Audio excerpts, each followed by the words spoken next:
Daily bytes में आप सबका स्वागत है।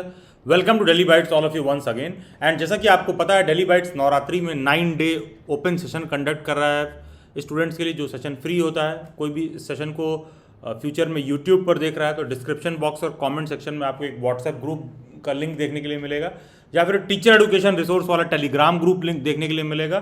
तो आपको उन व्हाट्सएप ग्रुप्स में, उन टेलीग्राम ग्रुप्स में इस सेशन को ज्वाइन करने का डायरेक्ट लिंक आ जाएगा। And daily bytes is the only platform जो इस तरह के सेशंस कंडक्ट करता है, जहां पर स्टूडेंट डायरेक्टली माइक ऑन करके अपने जो भी डाउट एंड क्वेरी है सारा कुछ डिस्कस कर सकते हैं। तो नवरात्रि के फर्स्ट 3 डे में जो हम लोगों ने डिस्कस किया वो था पीजीटी के रिक्रूटमेंट रूल्स के रिगार्डिंग, टीजीटी के रिक्रूटमेंट रूल्स के regarding, PRT private teaching job वगैरह पर कुछ कुछ बातें हम लोगों ने समझने की कोशिश की।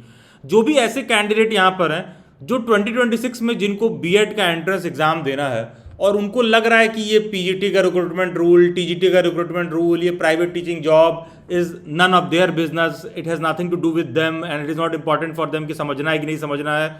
प्लीज़ देखो यार, कोई व्यक्ति टॉपर नहीं होता है, कोई व्यक्ति पढ़ने में कमज़ोर या बॉटम पर नहीं होता है। जीवन में कामयाब ज़्यादा वही है बस जो जागरूक है, ठीक है। बहुत सारे ऐसे लोग हैं जो बीएड करने को तो सोच रहे हैं, लेकिन उनको पीजीटी में टीचर बनना, टीजीटी में टीचर बनना, पीआरटी में टीचर बनने का एलिजिबिलिटी क्राइटेरिया नहीं पड़ता। बल्कि हकीकत क्या है कि ये तुम बीएड कर ही इसलिए रहे हो क्योंकि कल को तुमको पीआरटी, टीजीटी, पीजीटी का एग्जाम देना है।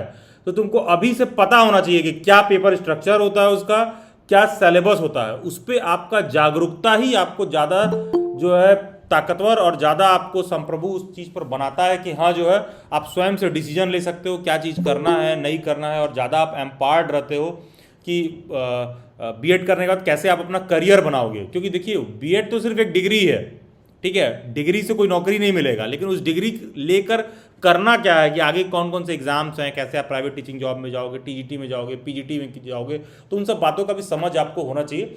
खैर, तो आज डे 4 पर हम लोग बीएड एंट्रेंस एग्जाम 2026 के रिगार्डिंग बातें करेंगे, थोड़ा डिटेल में समझने की कोशिश करेंगे। फिर 26 सितंबर को यानी कि डे 5 को हम लोग, बहुत सारे लोग 2 डिग्री लेते हैं, डिस्टेंस वगैरह से डिग्री करते हैं, पीजी वगैरह के साथ दूसरा साइमल्टेनियस डिग्री लेना चाहते हैं, उन सब बातों पर चर्चा करेंगे। और हम लोग इग्नू को रेफरेंस पॉइंट रखेंगे कि क्या क्या करियर में ऑप्शन हो सकता है, किस तरह हम एक डिग्री साथ में कोई और डिग्री लें जो हमको कहीं ना कहीं प्रोफेशनल लेवल पर हेल्प करे। फिर हम लाइब्रेरी साइंस पर जो है चर्चा करेंगे, पुस्तकालय विज्ञान पर चर्चा करेंगे। फिर डे 7 पर हम लोग teacher eligibility test, CTET tested पर बात करेंगे। एंड देन डे 8 पर मैं ऐसे कैंडिडेट्स के रिगार्डिंग बात करूंगा जहां पर जॉब रेडी स्किल में जो भी ऐसे लोग हैं जो अपना सॉफ्ट स्किल्स पर काम करना चाहते हैं। देखो, बहुत कम लोग होते हैं जिनको ये भी समझ में आता है कि सॉफ्ट स्किल क्या है। बहुत लोगों को लगता है कि अच्छा, हम 10th 90% के साथ पास हैं, 12th हम 90% के साथ पास हैं, ग्रेजुएशन में मेरा 70% है, तो एज इफ उनको कोई जो है रेड कारपेट दे के वेलकम करेगा जॉब के लिए।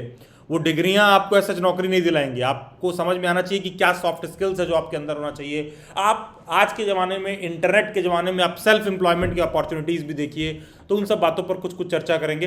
एंड देन डे 9 पर हम चर्चा करेंगे, वो भी job and business ready skill से ही रिगार्डिंग है, लेकिन हम कहीं ना तो कहीं ऑनलाइन एंड यूट्यूब टीचर वगैरह के रिगार्डिंग इन सारी चीज़ों पर बात करेंगे कि क्या एक कैंडिडेट मिस्टेक करता है, किन बातों का हमको ध्यान रखना चाहिए, और वाकई में मतलब करियर इसमें भी बन सकता है कि नहीं बन सकता है। इन सब बातों पर हम लोग चर्चा करेंगे।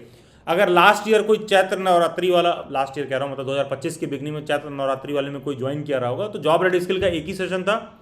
इस बार कुछ सोच कर 2 सेशन रखा गया है, क्योंकि कहीं ना तो कहीं आने वाले समय में जिस तरह के जॉब्स देखने के लिए मिल रहे हैं मार्केट में, आपको बहुत ज़रूरी है कि आप इस बात को समझिए कि गवर्नमेंट जॉब वगैरह बहुत कम आ रहा है। और मुझे ऐसा लगता है कि गवर्नमेंट जॉब प्राइवेट जॉब से ज़्यादा ज़रूरी ये है कि आप किसी जॉब में हों, सेल्फ के लिए कुछ कर रहे हो, 2 पैसा अर्न कर रहे हो, ठीक है। आपके लिए ज़्यादा इंपॉर्टेंट वो है, ना कि वो किस तरह का जॉब है। पहला आप जॉब में हो, आप 2 पैसा अर्न कर रहे हो, उसके बाद क्लासिफिकेशन में आया करिए कि अच्छा है कि दूर है, कि कौन वो ज़्यादा अच्छा है, कहाँ पर ज़्यादा सैलरी है। पहली प्रायोरिटी ये होना चाहिए कि पहले कुछ मिले। जैसा कि कहा जाता है half a loaf is better than full, तो पहले तो बेटर है कि आपके हाथ में कुछ आए। चलिए खैर, आज का सेशन तो बीएड एंट्रेंस एग्जाम पर है, लेकिन एक चीज़ ध्यान दीजिएगा, जो डेली बाइट्स का जो 9 डे का सेशन है ना, वो सब जो सीक्वेंस में रखा गया है वो कुछ सोच कर रखा गया है। वो ऐसा नहीं है कि रैंडमली डेट्स रख दिए गए हैं। क्यों, सबसे पहले पोस्ट ग्रेजुएशन के बारे में बात हो रहा है, पीजीटी टीचर के बारे में बात हो रहा है, टीजीटी के बारे में बात हो रहा है, पीआरटी प्राइवेट टीचिंग, फिर आज क्यों बीएड रखा गया है। तो ज़रूरी क्या है कि एक कैंडिडेट शुरू से अंत तक सभी सेशंस को देखेगा। देखते देखते देखते आप माइंडसेट डेवलप करते हो ठीक है, देखो यार, घर पे अकेले बैठे बैठे ना आप डिसाइड नहीं कर सकते हो, क्योंकि घर पे तो दुनिया मतलब वही चार दीवारों के अंदर है जो आपको दिख रहा है। ठीक है, आप जब इस सेशन में ज्वाइन करते हो तो आपको देखने के लिए मिलता है कि हर दिन यहाँ 4 नए नाम दिखते हैं। इसका मतलब है कि कितने सारे लोग हैं उन चीज़ों को एस्पायर कर रहे हैं। आप किसी एग्जाम को देने जाइए, आप एग्जाम सेंटर पर देखोगे, तुमको लगेगा अब इतनी भीड़ है, इतने लोग इसका पेपर दे रहे हैं, और घर बैठे रहोगे तो तुम्हें पता ही नहीं चलेगा। तो देखिए, ये भी एक आपको समझ में आना चाहिए बात कि जब शुरू से अंत तक बच्चा देखते देखते आता है तो उसका पर्सपेक्टिव डेवलप होता है बातों पर, सस्टेन्ड वे में आप उन बातों को सुनते हो, तब जाके धीरे धीरे कोई चेंज आता है। कोई बात आपको मेरी यहाँ समझ में भी आ जाएगी, तो ध्यान दीजिएगा, ऐसा नहीं है कि आप उसको अपने लाइफ में उतार लोगे। This is very difficult. अगर हो पाता तो बहुत सारी अच्छी अच्छी बातें यूट्यूब पर, बहुत सारा अच्छा अच्छा कंटेंट गूगल पर अवेलेबल है, उसको अपने लाइफ में उतारना ही सबसे कठिन काम है। ठीक है, बहुत सारा अच्छा अच्छा बात समझाने वाले संत महात्मा, दुनिया भर की किताबें और वीडियो दे के दुनिया को चले गए, हम उसमें से सुनकर कितना अपने जीवन में उतार पा रहे हैं। तो जैसे मान लीजिए जो तमाम सेशंस हो रहे हैं ना, बच्चे आते हैं कि बहुत बार पूछते हैं कि सर हम बीएड कर रहे हैं, आगे क्या मेरा जॉब में एलिजिबिलिटी रहेगा, मेरा क्या करियर बनेगा। अरे यार, शुरुआत का 3 दिन तो इसी पर बात हो रहा था ना, कि पीजीटी का रिक्रूटमेंट रूल क्या है, टीजीटी का क्या है, प्राइमरी का क्या है। जब तुम सारे एलिजिबिलिटी क्राइटेरियाज को समझोगे ना, तुमको खुद समझ में आ जाएगा क्या करना है। और पता है, इससे बेहतर लाइफ में कुछ नहीं है कि आपको खुद समझ में आ जाए क्या करना है। ठीक है, तुमको 4 एलिजिबिलिटी क्राइटेरिया देख के तुमको खुद ही समझ में आ जाए क्या करना है। जैसे बहुत से ऐसे लोग होते हैं बीएड करने के लिए सोचते हैं, लेकिन अपना सब्जेक्ट कॉम्बिनेशन नहीं देखते हैं। ठीक है, पहले सोचते हैं अच्छा चलो अभी तो सामने बीएड है, पहले ये कर लेते हैं, आगे का आगे देखेंगे। आगे कुछ नहीं है भाई, आगे डेड एंड है फिर। ठीक है, तो मतलब ये जो बातें समझाई जा रही हैं, जितना ज़्यादा आप समझोगे उतना आप जागरूक हो जाओगे, और जब जागरूक हो जाओगे तो अंदर से आपको खुद ही मोटिवेशन आने लगेगा। अदरवाइज़ ये मेरे जितने भी सेशंस हैं, मैं नवरात्रि का पूरे साल भर सेशन कर दूँ तो भी जब तक मोटिवेशन अंदर से नहीं आएगा ना भाई, बदलाव नहीं आता यार। ठीक है, एक्सटर्नल मोटिवेशन बिल्कुल ऐसा है कि अंडे को मैं लेके ऐसे फोड़ दूँ दबा के, और अगर अंडा अंदर से बाहर की तरफ फूटेगा तो उसमें से जीवन निकलता है। तो मोटिवेशन का भी ऐसा ही, अंदर से आता है तो समझ लीजिए आप कुछ करने वाले हो, कुछ करोगे आप। ठीक है, और एक्सटर्नल मोटिवेशन के साथ ऐसा ही होता है कि जैसे ही हटेगा, आदमी गया, रात गई, बात गई, अगले दिन आप फिर बैक टू योर बिजनेस। तो प्लीज़ मतलब थोड़ा इन बातों को आप समझिएगा। चलिए खैर, थोड़ा सा अब हम बीएड एंट्रेंस एग्जाम 2026 पर बात कर लेते हैं। मुझे लगता है कि बीएड एंट्रेंस एग्जाम 2026 पर बात करने से पहले हम ये समझते हैं कि लोग मिस्टेक क्या करते हैं, क्या मिस्टेक करते हैं लोग। सबसे पहली बात, एक कैंडिडेट की ना पूरी कोशिश होनी चाहिए कि किसी भी फॉर्म को वो फिल कर रहा है, किसी भी चीज़ के लिए वो फिल कर रहा है, तो लेट्स से तुम मान लो बीएड एंट्रेंस एग्जाम का फॉर्म फिल कर रहे हो, तो आपका मिनिमम टारगेट होना चाहिए कि एटलीस्ट न्यूनतम तुम 5 यूनिवर्सिटीज़ का फॉर्म फिल करो, या 5 अलग अलग एग्जाम्स को तुम दो, एटलीस्ट कम से कम, चाहे आप कितना भी पढ़ने में अच्छे हो। क्योंकि एग्जाम के दिन क्या होगा और एग्जाम में क्या होगा ये आपको नहीं पता है। कौन सा पेपर लीक हो जाएगा, किसका पेपर स्ट्रक्चर चेंज हो जाएगा, कब तुम्हारा प्लान चेंज हो जाएगा, यू डोंट नो। लेकिन फिर भी बहुत से जो अत्यंत महान आत्माएं होती हैं वो आ जाती हैं, वो कहेंगी सर आपको नहीं लगता है कि एक ही एग्जाम पर फोकस करना चाहिए? नहीं लगता तो हमको भी है, लेकिन हमारा ये भी क्वेश्चन है कि नहीं हुआ तो? अरे सर आप तो डरा रहे हैं। अभी देखो, मतलब डरा नहीं रहा हूँ, सावधानी बरतने को कह रहा हूँ। ठीक है, जैसे आप सोचते हो कि मान लो हमको बीएड में पेपर देना और हमारा दिल्ली यूनिवर्सिटी में हो जाए। अब दिल्ली यूनिवर्सिटी का फॉर्म फिल करते समय तुमसे कहीं कुछ मिस्टेक हो गया, कहीं कोई पेपर कोड में मिस्टेक हो गया, सीयूईटी वाले पेपर के दिन गलती से ज़रूरत से ज़्यादा पानी बरसने लगा तुम्हारे एरिया में, गलती से पेपर छूट गया, एग्ज़ाम नहीं अच्छा गया, एग्ज़ाम सेंटर में भी बहुत सारे इश्यूज़ हो जाते हैं, कुछ भी प्रॉब्लम हो सकता है। लेकिन सिर्फ एक एग्ज़ाम के भरोसे और बैठे रहोगे तो दिक्कत होगा। इसका मतलब ये नहीं कह रहा हूँ कि तुम 2 एग्ज़ाम भर दोगे तो तुम डेविएट हो जाओगे। तुम मेरी बात को समझने की कोशिश करो कि मैं क्यों कह रहा हूँ कि मिनिमम 5 एग्ज़ाम्स का फॉर्म फिल करिए। देखो यार, उसी बीएड का एग्ज़ाम ना, कोई जो एग्ज़ाम ऐसा होगा जो फर्स्ट वीक ऑफ मार्च में होगा, अगला जानते हो कब होगा? लास्ट वीक ऑफ मई में होगा। लेकिन इन सब का फॉर्म जानते हो कब फिल किया जाता है? फॉर्म सबका जनवरी में ही फिल होने लगेगा।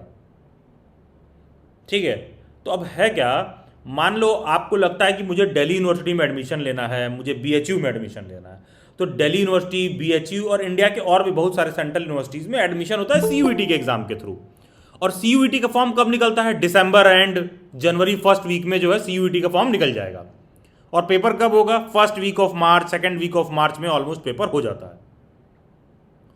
तो एक बार जब आप फर्स्ट वीक और सेकेंड वीक ऑफ मार्च में पेपर दे लोगे तो उसके बाद क्या करने वाले हो? ठीक है, तो आपका प्रायोरिटी मान लो दिल्ली यूनिवर्सिटी है तो ठीक है, रखो प्रायोरिटी में, कौन मना कर रहा है। तो फर्स्ट वीक ऑफ मार्च में देके फ्री हो लिए ना। तो अब देखो कि अगर उसमें होता है तो ठीक, अगर किसी का एडमिशन हो रहा है तो उसको मेरे फिर सलाह की जरूरत नहीं, उसका तो एडमिशन हो रहा है, बात ही खत्म। लेकिन भाई वहाँ भी सीट बहुत कम है। ठीक है, अगर 20,000 लोग दिल्ली यूनिवर्सिटी का फॉर्म फिल करते हैं तो सीट है 348। ठीक है, कहने का मतलब है कि 1.5% का सिलेक्शन रेशियो है, 1% का मान लो, 100 में एक बच्चा सेलेक्ट होगा जो फॉर्म फिल करेंगे। तो एग्जाम कोई आसान नहीं है। ठीक है, ये मत सोचिए कि महज बीएड ही है। अगर तुमको लग रहा है ना महज बीएड ही है तो आपकी लग जाएगी, तुम मतलब स्वयं में जलालत महसूस करोगे। अबे हम तो अपने आप को पता नहीं क्या समझते थे, एसएससी बैंक यूपीएससी की तैयारी कर रहे थे और बीएड तो हमको लग रहा था ऐसा ही हो जाएगा। भाई वहां के भी एंट्रेंस एग्जाम में नहीं हो रहा है। ठीक है, आप पिछले साल देखिए 41,000 लोगों ने पेपर दिया है सीयूईटी का, 41,000 लोग, और सब बच्चा प्रायोरिटी में Delhi university, BHU, central university of Haryana ये सब रखते हैं, तो उतना तो सीट ही नहीं है वहां पर। ठीक है, और हाँ एक चीज ध्यान रखना, जो 338 सीट्स मैं बोल रहा हूं वो टोटल नहीं है, मतलब वो टोटल सीट्स है, वो फर्दर डिवाइडेड होता है कि कौन सा बच्चा लैंग्वेज का है, कौन सा बच्चा सोशल साइंस का है, कौन सा बच्चा मैथ का है। ठीक है, जब फर्दर डिवीजन तुम देख लोगे ना तो सर पकड़ लोगे, तुमको पता चलेगा कि लैंग्वेज में 10 ही सीट है, सोशल साइंस में 15 सीट ही है, तुमको ऐसे पता चलेगा। तो इतना ज़्यादा डिटेल में घुस जाओगे तो खुद को रिजेक्ट कर लोगे, अंदर से अपने मन में रिजेक्ट कर लोगे, भाई अपना तो होने से रहा। ठीक है, तो इस चीज़ को समझिए, इसीलिए बहुत सारा ऑप्शंस रखने के लिए कहा जा रहा है। और अगर आपको ये लगता है कि सर आपको नहीं लगता कि मुझे एक ही एग्जाम पर फोकस करना चाहिए, करो, मैं मना नहीं कर रहा हूँ, लेकिन यार आप मेरी भी बात पैरेलली समझने की कोशिश करिए। मैं आपसे कहीं ये नहीं कह रहा हूँ कि आप एक एग्जाम पर फोकस ना करो, बस मैं इतना कह रहा हूँ कि देखो यार, आपको एग्जाम देने के लिए सोचे, अब तुम मार्च में ही फ्री हो गए हो, लेट से तुम्हारा एग्जाम पड़ा यार क्या लिख रहा हूँ, 11 मार्च को ही मान लो जो है तुम अपने एग्जाम से फ्री हो गए। ठीक है, ऊपर वाला करे कि आपका सिलेक्शन हो जाए, लेकिन अगर 11 मार्च को फ्री हो गए तो इसके बाद क्या करने वाले हो? मार्च में भी अच्छा खासा दिन बचा हुआ है, समझ लो आधा मार्च बचा हुआ है, आधा अप्रैल बचा हुआ है। ठीक है, आधा से ऊपर लगभग तुम्हारा मई बचा हुआ है, ऑलमोस्ट देखोगे पता चलेगा 24 मई को जामिया वाले कहेंगे हम पेपर ले रहे हैं। तो तुम दोनों का फॉर्म फिल करके रखो ना। नहीं सर मेरे घर वाले तो हमको जामिया में एडमिशन नहीं दिलाएंगे, अबे तो तुम्हारा एडमिशन भी हो नहीं रहा है वहां पर, ये भी बात समझो। मतलब पहले तो ये सब भी आप समझना शुरू करिए। ऐसा नहीं है कि वो तुम्हारे लिए रेड कारपेट लगाए हुए हैं कि आ जाइए आ जाइए, आप बीएड करने के लिए सोचे हैं, बहुत महान शिक्षक की देश में जो है जरूरत है और आपकी एंट्री होने वाली है, जिले इलाही ने सोचा है इनका स्वागत किया जाए, बीएड करने के लिए सोचे हैं, ऐसा कुछ नहीं है भाई। ठीक है, आप और फिर होगा क्या, तुम यहाँ 24 मई को दोगे, फिर पता चलेगा 29 जून को RIE का पेपर होगा। ठीक है, तो कहने का मतलब है ना, इन एग्जाम्स के बीच में बड़ा गैप है, इतना गैप है कि तुम 11 मार्च को अगर फ्री हो रहे हो तो उसके बाद फ्रेश तरीके से जामिया का तैयारी कर सकते हो। ठीक है, यहां जामिया से फ्री हो रहे हो तो उसके बाद फ्रेश तरीके से RI का तैयारी कर सकते हो। ठीक है, उसमें एक बात ये भी हो सकता है कि अरे सर आप जो तमाम यूनिवर्सिटीज़ के बारे में बात कर रहे हैं, मेरे घर वाले तो वहाँ हमको भेजेंगे ही नहीं पढ़ने के लिए। अरे भाई ठीक है, आपके घर वाले नहीं भेजेंगे, तुम्हारा हो भी नहीं रहा है। जब आपका होने लगता है ना एंट्रेंस एग्जाम में, तो घर वाले भी थोड़ा सा दबते हैं उस बात से। ठीक है, तुम्हारे पास कोई ऑप्शन है नहीं, बातें कर रहे हो बड़ी बड़ी। कहने का मतलब ये है कि आपका मान लो दिल्ली यूनिवर्सिटी में नहीं हुआ, ठीक है, तो तुम कह तो पाओगे कि मेरा BHU में हो रहा है, लेकिन दूर है इसलिए आप लोग मना कर रहे हैं, तो मैं आपकी बात मान जाती हूँ। तब वो कहेंगे चलो यार वो नहीं जा रही है दूर, तो चलो पास वाले में थोड़ा पैसा ही लग रहा है, 1 लाख रुपये लग रहा है, यहीं करा दें बीएड।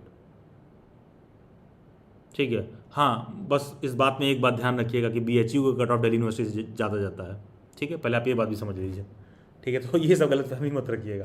तो फिर बहुत सारे बच्चे आते हैं, सर हमारे घर वाले हमको जामिया में नहीं भेजेंगे, हमारे घर वाले हमको regional institute of education NCERT RI में नहीं भेजेंगे। अरे NCERT RI से तो बीएड करने का एडवांटेज ये है कि प्लेसमेंट हो जाता है सीधा सीधा। NCERT से बेहतर तो प्लेसमेंट किसी का नहीं है। लेकिन पॉपुलर दिल्ली यूनिवर्सिटी है क्योंकि वो दिल्ली में लोकेटेड है। पॉपुलर होने का क्या कारण है? कोई कारण नहीं है भाई, दिल्ली में लोकेटेड है, that is sufficient reason to be popular. और क्या पॉपुलर होने का कारण है? देश में और भी बहुत सारे शहरों में मेट्रो चलती है, लेकिन दिल्ली मेट्रो है। मतलब आप देख के सोच के देखिए यार, और भी बहुत सारे शहरों में मेट्रो चलती है, लेकिन दिल्ली मेट्रो है, वहाँ अपना अलग बना हुआ है। तो वैसे ही एनसीईआरटी आ रही है, एनसीईआरटी आ रही का प्लेसमेंट सबसे अच्छा है। तो बहुत सारे लोग बोलते हैं अरे सर मेरे घर वाले, हम आपको पता होना चाहिए कि एनसीईआरटी आ रही का जो पढ़ाई होता है वो अजमेर में होता है, नॉर्थ इंडिया वालों के लिए। तो वो पता चलेगा, वो कहेंगे सर हमारे घर वाले तो अजमेर भेजेंगे ही नहीं। अभी तो तुम्हारा एडमिशन नहीं हो रहा है वहाँ पर, तुमको पता होना चाहिए कि तुमको नहीं बुला रहे हैं। ठीक है, तो इस बात को ना बार बार अपने दिमाग में सेट करिए कि तुमको बुला नहीं रहे हैं, तो तुम उनको ये मत बोलो। ठीक है, मेरा आपसे ये कहना है कि जब आप निकाल लीजिएगा तब बोलिएगा कि I reject you, I loved you just as a friend. ठीक है, तब बोलिएगा, उससे पहले मत बोलिए। ठीक है, रिलेशनशिप में आए नहीं बोल रहे अरे उससे तो हम बात ही नहीं करेंगे, अभी तुमको हवा भी कहाँ दे रही है। ठीक है, ये भी तो देखो, ये बात भी तो सेट करिए माइंड में कि मतलब जब सब कुछ आपका ताना बाना बन गया तब आप कह रहे हो नहीं प्लान चेंज, तब समझ में आता है कि हाँ। तो इसीलिए जब मैं कह रहा हूँ कि 5 ऑप्शंस रखिए, तो 5 ऑप्शन रखिए। ये बहुत बड़ा ब्लंडर करते हैं स्टूडेंट्स। अब उसी तरह आप अपना लोकेशन भी देखिए, आप कहाँ रहते हो। ऐसा नहीं कि तुम दिल्ली में रहते तो चले जाओगे बीएड करने हैदराबाद, चेन्नई, तमिलनाडु चले गए, ये तो करोगे नहीं। तो भैया ये भी समझिए कि आप कहाँ रहते हैं। तो देखो कि अगर हम मान लो बीएड कर रहे हैं, हमको दिल्ली जाके बीएड करना है, मान लो मेरा प्लान ये बन रहा है, तो एक तो दिल्ली यूनिवर्सिटी हो गया, ठीक ठाक अच्छी यूनिवर्सिटी है। फिर उसी तरह हो गया कि जामिया भी बहुत अच्छी यूनिवर्सिटी है। ठीक है, वो टारगेट तुमने बनाया। अच्छा, दोनों में सीट बड़ा कम है, तो अगला कौन सा यूनिवर्सिटी है? जो भी बच्चा ऐसा है जिसको बीएड दिल्ली एनसीआर में रह के करना है और वो आईपी यूनिवर्सिटी का फॉर्म नहीं फिल कर रहा है, तो समझ लो कि 2026 का उसका सबसे बड़ा ब्लंडर वही है और कुछ नहीं। सभी कैंडिडेट्स को होना चाहिए कि हमको आईपी यूनिवर्सिटी का भी फॉर्म फिल करना है, जिनको भी दिल्ली एनसीआर के अराउंड बीएड करना है। क्यों? क्योंकि देखो आईपी यूनिवर्सिटी है अच्छी, आईपी यूनिवर्सिटी में बहुत सारे कॉलेजेस हैं, उसके कुछ कॉलेजेस बहुत अच्छे हैं, इनफैक्ट एससीईआरटी वगैरह दिल्ली यूनिवर्सिटी से भी अच्छा पड़ेगा। लेकिन बात वही है कि आईपी यूनिवर्सिटी थोड़ा महंगा है, तो जो लोग अफोर्ड कर सकते हैं श्योरली उसका फॉर्म फिल करें, उनके प्रायोरिटी लिस्ट में होना चाहिए। और हाँ, जो लोग नहीं अफोर्ड कर सकते हैं वो भी फॉर्म फिल करें, क्योंकि अगेन वहाँ भी आपको अच्छे कॉलेजेस बुला नहीं रहे हैं। ठीक है, तो पेपर देकर देखिए कि हम 1 लाख रुपया भी फीस देने के लिए रेडी हैं तो भी अच्छे कॉलेज नहीं बुला रहे हैं मुझे। तो देखो यार, इससे ना हमको वास्तविकता का एहसास होता है, हमको खुद के बारे में जानना है कि हम कहाँ पर एग्जैक्टली खड़े हैं। तब आप जो बातें मैं समझा रहा हूँ आप इससे कनेक्ट कर पाओगे, वरना बहुत लोगों को मेरी बातें बुरी लग जाएंगी, अरे ऐसा कैसे कह दिए। ठीक है, तो ये चीज़ें हैं, तो आप माइंड में रखिए कि हमको फॉर्म फिल करना है, मिनिमम 5 यूनिवर्सिटीज़ का हमको जो है फॉर्म फिल करना है न्यूनतम। और कोई मेरे से पूछेगा कि सर वो 5 क्या होना चाहिए, उस पर आपका क्या कमेंट है? देखो यार, जो बातें मैं कह रहा हूँ ये सिर्फ मेरा कमेंट है, कोई ज़रूरी नहीं है कि जो बात मैं कह रहा हूँ एब्सोल्युटली सही ही है। लेकिन सिंस आप पूछ रहे हो, मान लो दिमाग में प्रश्न उठता है, तो मैं बस एक राय दे रहा हूँ कि 5 यूनिवर्सिटीज़ को मान लो आप टारगेट लेके चल रहे हो, तो एक तो हमारा होना चाहिए कि चलो भाई हम जो है एनसीईआरटी आरआई को जो है अपने माइंड में रखें कि हमको इसका फॉर्म फिल करना है। ठीक है, दूसरा हम दिल्ली यूनिवर्सिटी का रखें। ठीक है, तीसरा हम जामिया का रखे हैं। ठीक है, चौथा हम बीएचयू का रखे हैं। तो डीयू और बीएचयू में एडमिशन तो जो है तुम्हारा उसी से हो जाता है, क्या कहते हैं, सीयूईटी से हो जाता है। ठीक है, जामिया अपना एग्ज़ाम अभी खुद कराता है, एनसीईआरटी आरआई का पेपर खुद होता है, और फिर दिल्ली के इन एंड अराउंड है। तो आईपी यूनिवर्सिटी भी हमारे टारगेट में होना चाहिए, आईपी यूनिवर्सिटी भी हमारे टारगेट में होना चाहिए। इससे एफिलिएटेड ऑलमोस्ट 22 कॉलेजेस आपको देखने के लिए मिलेंगे। लेकिन आईपी यूनिवर्सिटी का फॉर्म फिल करने का मज़ा ये है कि आपका एडमिशन श्योर शॉर्ट जो है दिल्ली एनसीआर में जो है आपका हो जाएगा, दिल्ली एनसीआर में आपका एडमिशन कहीं ना कहीं किसी कॉलेज में हो जाएगा। तो आईपी यूनिवर्सिटी आपके प्रायोरिटी में होना चाहिए, भैया इसका पेपर देना ही देना है। ठीक है, जामिया अपना एग्ज़ाम खुद कराता है, आईपी यूनिवर्सिटी भी अपना पेपर खुद कराता है, सेल्फ एग्ज़ाम होता है, सो सीईटी कहते हैं, कॉमन एंट्रेंस टेस्ट कहते हैं। ठीक है, कॉमन एंट्रेंस टेस्ट कहते हैं, आईपीसीईटी। ठीक है, आईपीयूसीईटी कहते हैं। तो आईपी अपना एग्जाम खुद कराता है, और आईपी में सीयूईटी से भी एडमिशन होता है, दोनों से एडमिशन होता है इसमें। लेकिन हाँ, आईपी यूनिवर्सिटी में आपको एडमिशन लेना है तो आईपी का ही फॉर्म फिल करना आपका प्रायोरिटी होना चाहिए।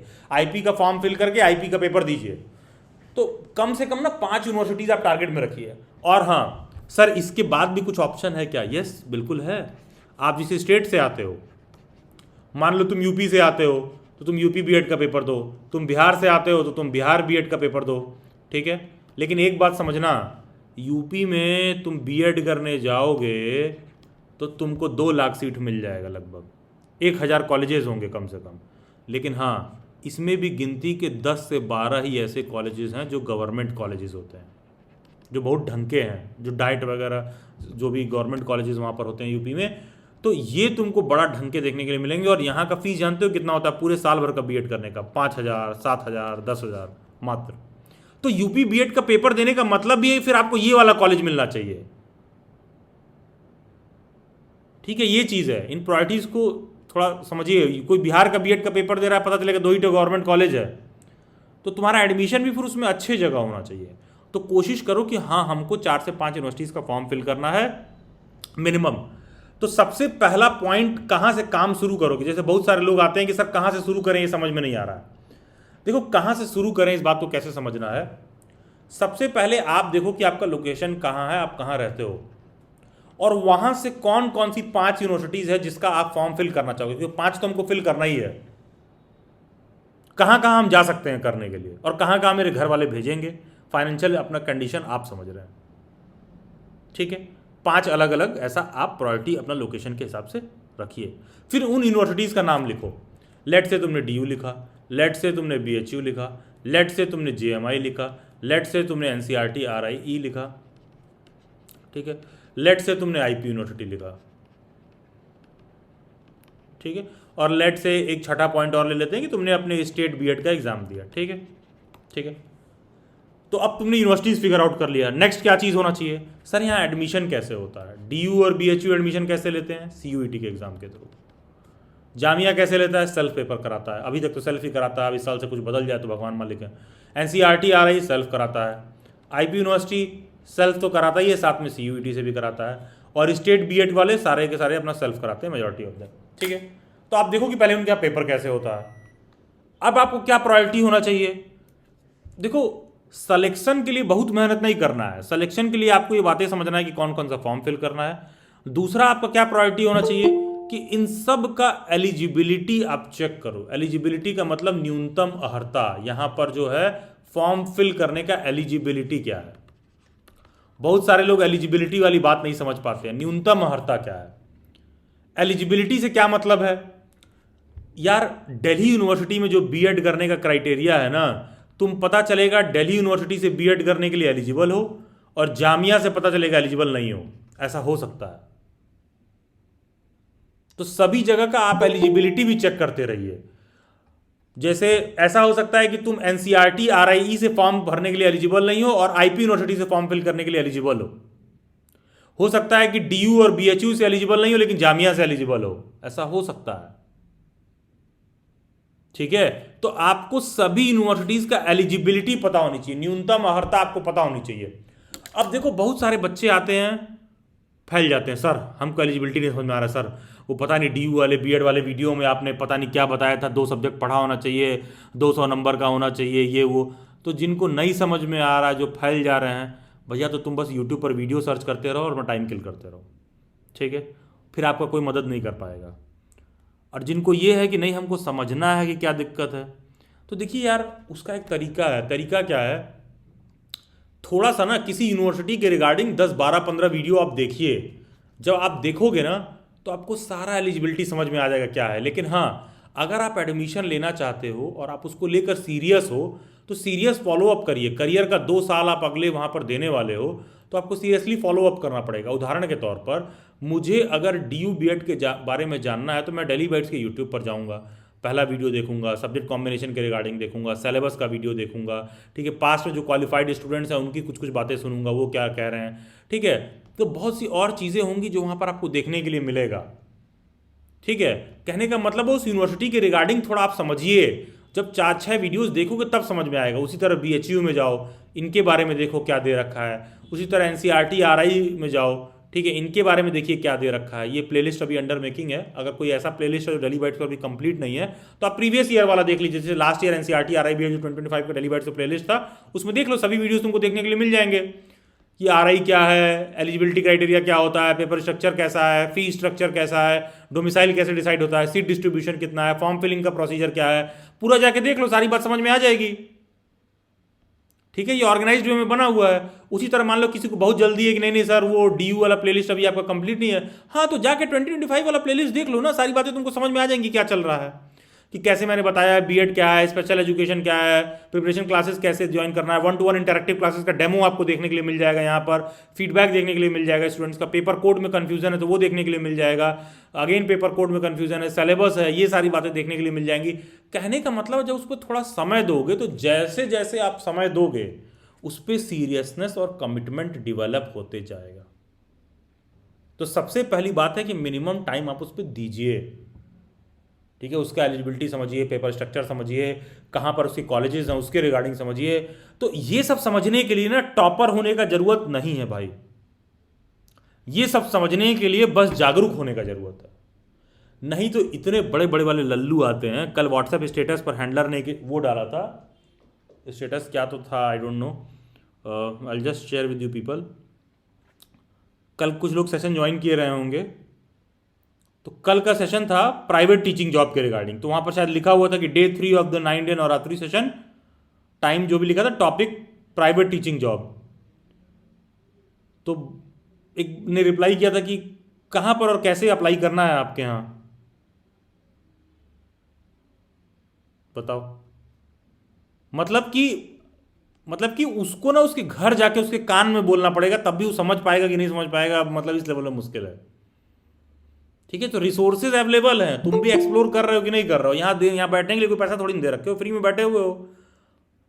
ठीक है, अब मन करेगा माइक ऑन करके पूछ लेना थोड़ी देर में जब मैं बोलूंगा, तो कुछ डाउट है तो भैया वो कुछ चीज अवेलेबल भी है तो तुम अवेल कैसे करोगे, ये भी तो देखना है तुमको। ठीक है, मतलब ये सिचुएशन है। बताया जा रहा है कि प्राइवेट टीचिंग जॉब के रिगार्डिंग बताया जाएगा। जानते हो क्यों? मैं बाद में सोच रहा था बच्चे ने ऐसा मैसेज क्यों किया होगा। मैंने सोचा कि बेरोजगारी इतना ज़्यादा है कि दिमाग भी चलना बंद हो गया है, दिमाग ही चल गया है एकदम। सच बताएं तो बेरोजगारी इतनी ज़्यादा है कि उनको कहीं लिखा टीचिंग जॉब, बस दिखा हाँ जॉब हमको दे दीजिए, ठीक है, बस फैल गया तुरंत। उसमें क्या बताया जा रहा है, कैसे मिलेगा, उससे मतलब नहीं, बस फैल गया। और डिग्री पूछो कि कहां से ले रखा है, सर डिस्टेंस से ले रखा है, बीएड सर 2 लाख रुपए फीस देकर डिग्री खरीद लिया था। तो तुम्हारे फर्जी डिग्री पर हम तुमको नौकरी कैसे दे देंगे? ठीक है, हमारे जैसे एडटेक में काम करने के लिए तो हमारे जैसा आदमी बैठा रहेगा तो 4 बार चेक करेगा तुम क्या पढ़ के आए हो, और तुम्हारा 4 बार स्किल चेक करेगा। ठीक है, जिसका इतना लैक ऑफ कॉमन सेंस है उसको तो ऐसे ही रखेंगे। तुम तो ये पूछते ही फेल हो गए हमारे यहाँ। ठीक है, तो देखो ये चीज होता है, जब तक आप इस बात को ठीक तरीके से समझोगे नहीं कि ये चीजें कैसे हो रही हैं, कैसे काम करता है, तब तक आप बेहतर रिजल्ट प्रोड्यूस करने में मतलब रह जाओगे फिर। तो देखो सिलेक्शन का सिंपल सा पैमाना है, पढ़ाई और मेहनत से ज़्यादा।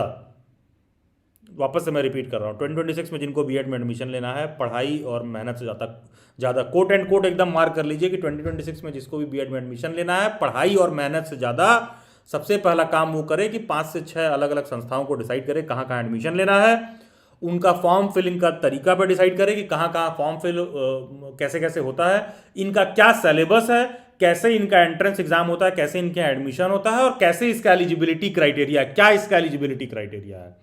और उन एलिजिबिलिटी क्राइटेरिया से रिलेटेड डेली बाइट्स के यूट्यूब पर पास में बहुत सारे प्लेलिस्ट बने हुए हैं, जाके उन सभी प्लेलिस्ट को आप डिटेल में देख लीजिए। कुछ डाउट और क्वेरी रह जाए तो उन सभी वीडियोस के डिस्क्रिप्शन बॉक्स में एक व्हाट्सएप ग्रुप का लिंक दिया हुआ है, उसमें जुड़ जाइए। महीने में एक ना तो एक बार मेरा सेशन हो ही जाएगा, जो डाउट एंड क्वेरी आके सॉर्ट आउट कर लीजिएगा। और जब आप इतना ऑप्शन ओपन रखोगे तो उन सभी ऑप्शन में से एक ऑप्शन ऐसा होगा जो तुम्हारे लिए अपॉर्चुनिटी होगा। ठीक है, एक दिन ऐसा होगा जिसके सूरज आप होगे। ठीक है, बात यह है।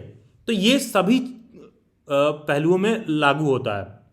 फिर बहुत सारे लोग आते हैं, अरे नहीं नहीं सर इतना भी क्या है, मेरा तो बैकअप प्लान है।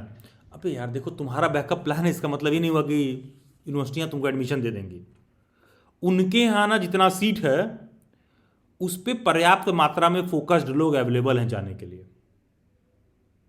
ठीक है, बात है ये।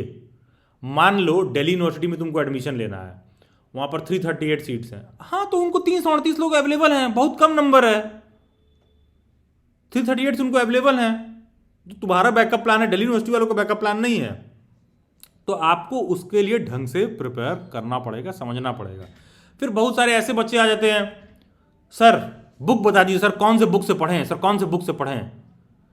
भैया देखो यार, पहले तो इन सब चीज़ों पर थोड़ा सा समझ का स्तर ऊपर करिए। कोई भी एंट्रेंस एग्ज़ाम और कोई भी गवर्नमेंट जॉब वगैरह का कहीं भी आप फॉर्म फिल कर रहे हो ना, तो उसका कभी भी कोई एक सिंगल बुक नहीं होता है कहाँ से पढ़ें। उसका सीधा होता है एक डिटेल्ड सिलेबस, जो कि सिर्फ लिखा रहता है, उससे भी बियॉन्ड जाके सब पूछ देते हैं। हर पेपर में 10 क्वेश्चन तुमको सिलेबस से बाहर कहीं देखने के लिए मिलेगा। लेकिन कैसे अपने आप को फोकस रख के पढ़ें, किसी भी एग्जाम का एक डिटेल्ड सिलेबस उठाओ, क्या यहां पूछा जा रहा है, अब उसको तुम कहां से पढ़ोगे तुम देखना शुरू करो, ठीक है। और हाँ, प्रिपरेशन क्लासेस भी, किस तरह का प्रिपरेशन क्लास ज्वाइन करना चाहते हो आप, वरना तमाम ऐसी जगह है ना, केवल उनका ऐप इंस्टॉल कर लीजिए आप, तुम्हारी जिंदगी में चरस बो देंगे कि सर कब लेने वाले हैं कोर्स मेरा, ठीक है, सच बता रहे हैं। आप केवल उनका ऐप इंस्टॉल कर लीजिए, दिन भर में 4 बार तुमको फोन करेंगे, सर मेरा कोड यूज कर लीजिएगा, मेरा ये वाला मेरा जो है वाउचर यूज करिएगा तो 10% ऑफ मिलेगा, मेरा वाउचर यूज करिएगा 20% ऑफ मिलेगा, ये वाला कोर्स ज्वाइन कर लीजिए, वो वाला कोर्स ज्वाइन कर लीजिए। इसका मतलब है कि जो बेच रहा है उसको कोर्स के रिगार्डिंग आइडिया ही नहीं है। अरे जो बेच रहा है वो अपने सेल्स टारगेट में लगा हुआ है कि ये वाला कूपन कोड यूज कर लेना, 10% तुम्हारा ऑफ हो जाएगा। तो टेक्निकली होगा क्या, जो बेचवाया है 10% उसको मिल जाएगा, इसीलिए तुमसे बेचवा रहा है, ठीक है। तो बच्चे को भी देखना होगा कि बैचेस जो है उसमें भी आप किस तरह का ज्वाइन करना चाहते हो प्रिपरेशन के लिए, क्योंकि प्लेटफॉर्म बहुत सारे हैं, तुम्हारी जरूरत किससे पूरी होगी। तो यहां बच्चे का क्या पैरामीटर होता है, सर वो तो सस्ता है, वो तो महंगा है, सर वो तो 3,000 रुपये में तैयारी करा रहे हैं, दिल्ली बैच कर तो फीस बहुत ज़्यादा है, तो 6,000 रुपये लेते हैं।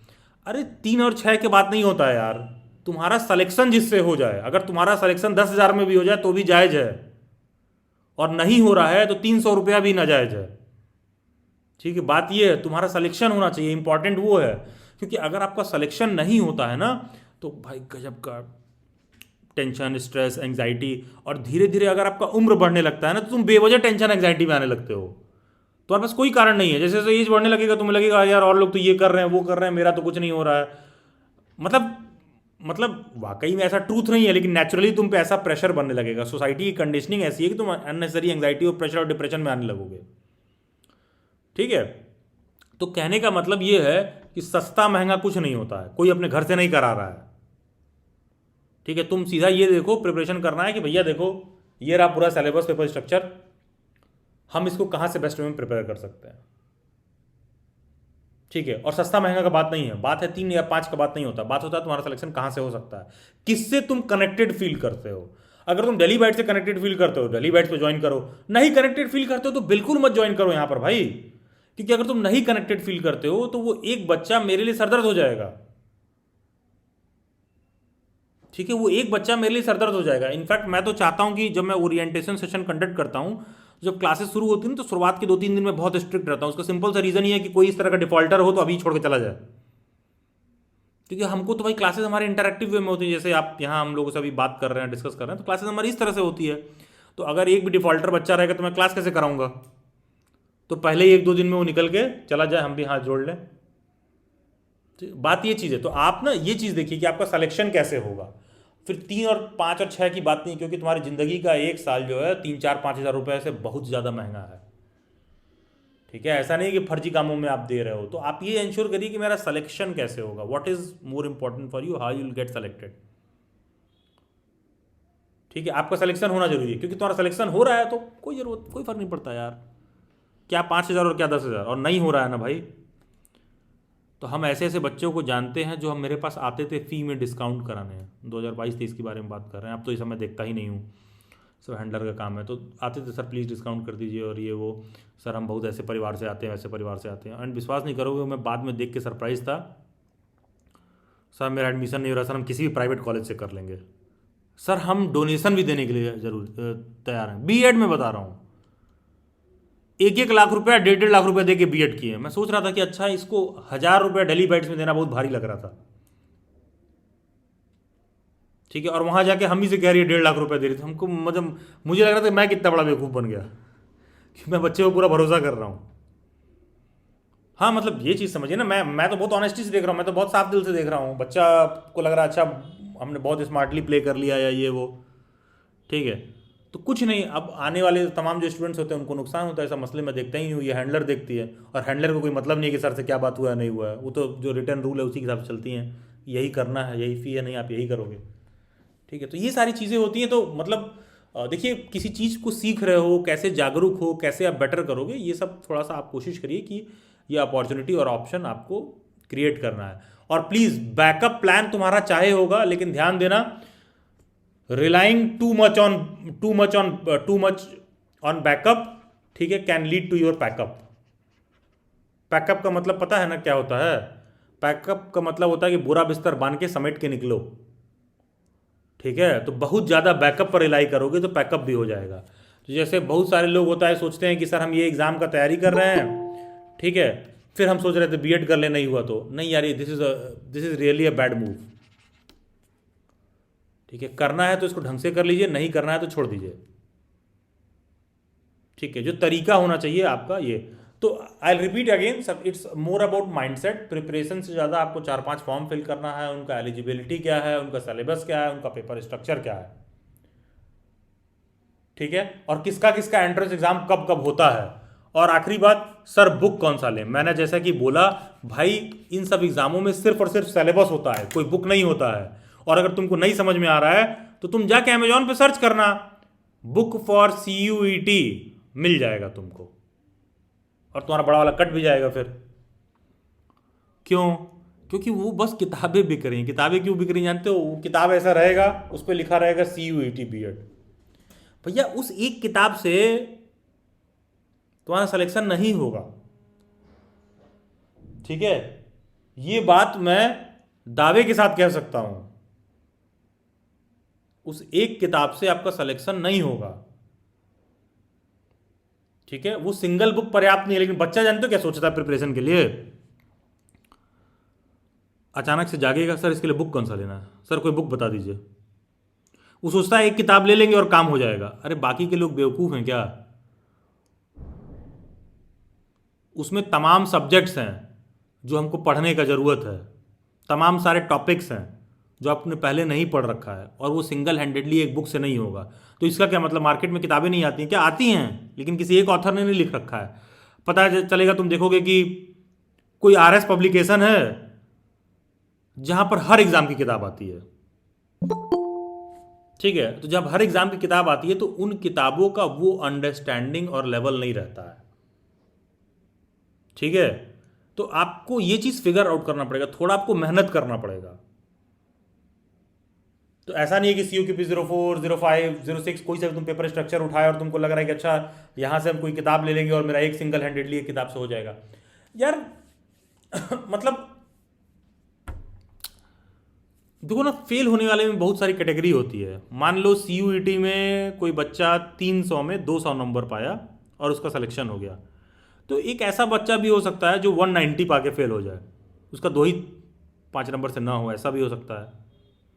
और एक बच्चा होता है जो सिर्फ 90 मार्क्स पा के फेल होता है, 300 में 90 नंबर पाया है, पता चलेगा। एक बच्चा होता है जो सिर्फ 40-50 नंबर पाया है, कुछ इतने भी गए गुजरे होते हैं। तो जिनको भी 40-50 नंबर चाहिए केवल और केवल, वो लोग जाके सर्च करें कि बेस्ट बुक फॉर बीएड कौन सी किताब खरीदनी है हमको, जिनको सिर्फ 40-50 नंबर चाहिए, ठीक है। क्योंकि कोई इस तरह की बुक नहीं होती, कोई एक सिंगल हैंडेड बुक नहीं है, कोई बुक परफेक्ट नहीं लिखी हुई है, क्योंकि सब एंट्रेंस एग्जाम है और कुछ भी सिलेबस दाएं बाएं चेंज हो सकता है। क्यों चेंज हो सकता है? देखो 2023 में जब पेपर आया तो इन लोगों ने बोला कि पेपर में पार्ट ए भी होगा, और हम पार्ट ए में सब कुछ पूछेंगे और पार्ट बी में केवल सब्जेक्ट स्पेसिफिक पूछेंगे। 2024 में आया तो इन्होंने कहा नहीं नहीं, पार्ट ए नहीं पूछेंगे।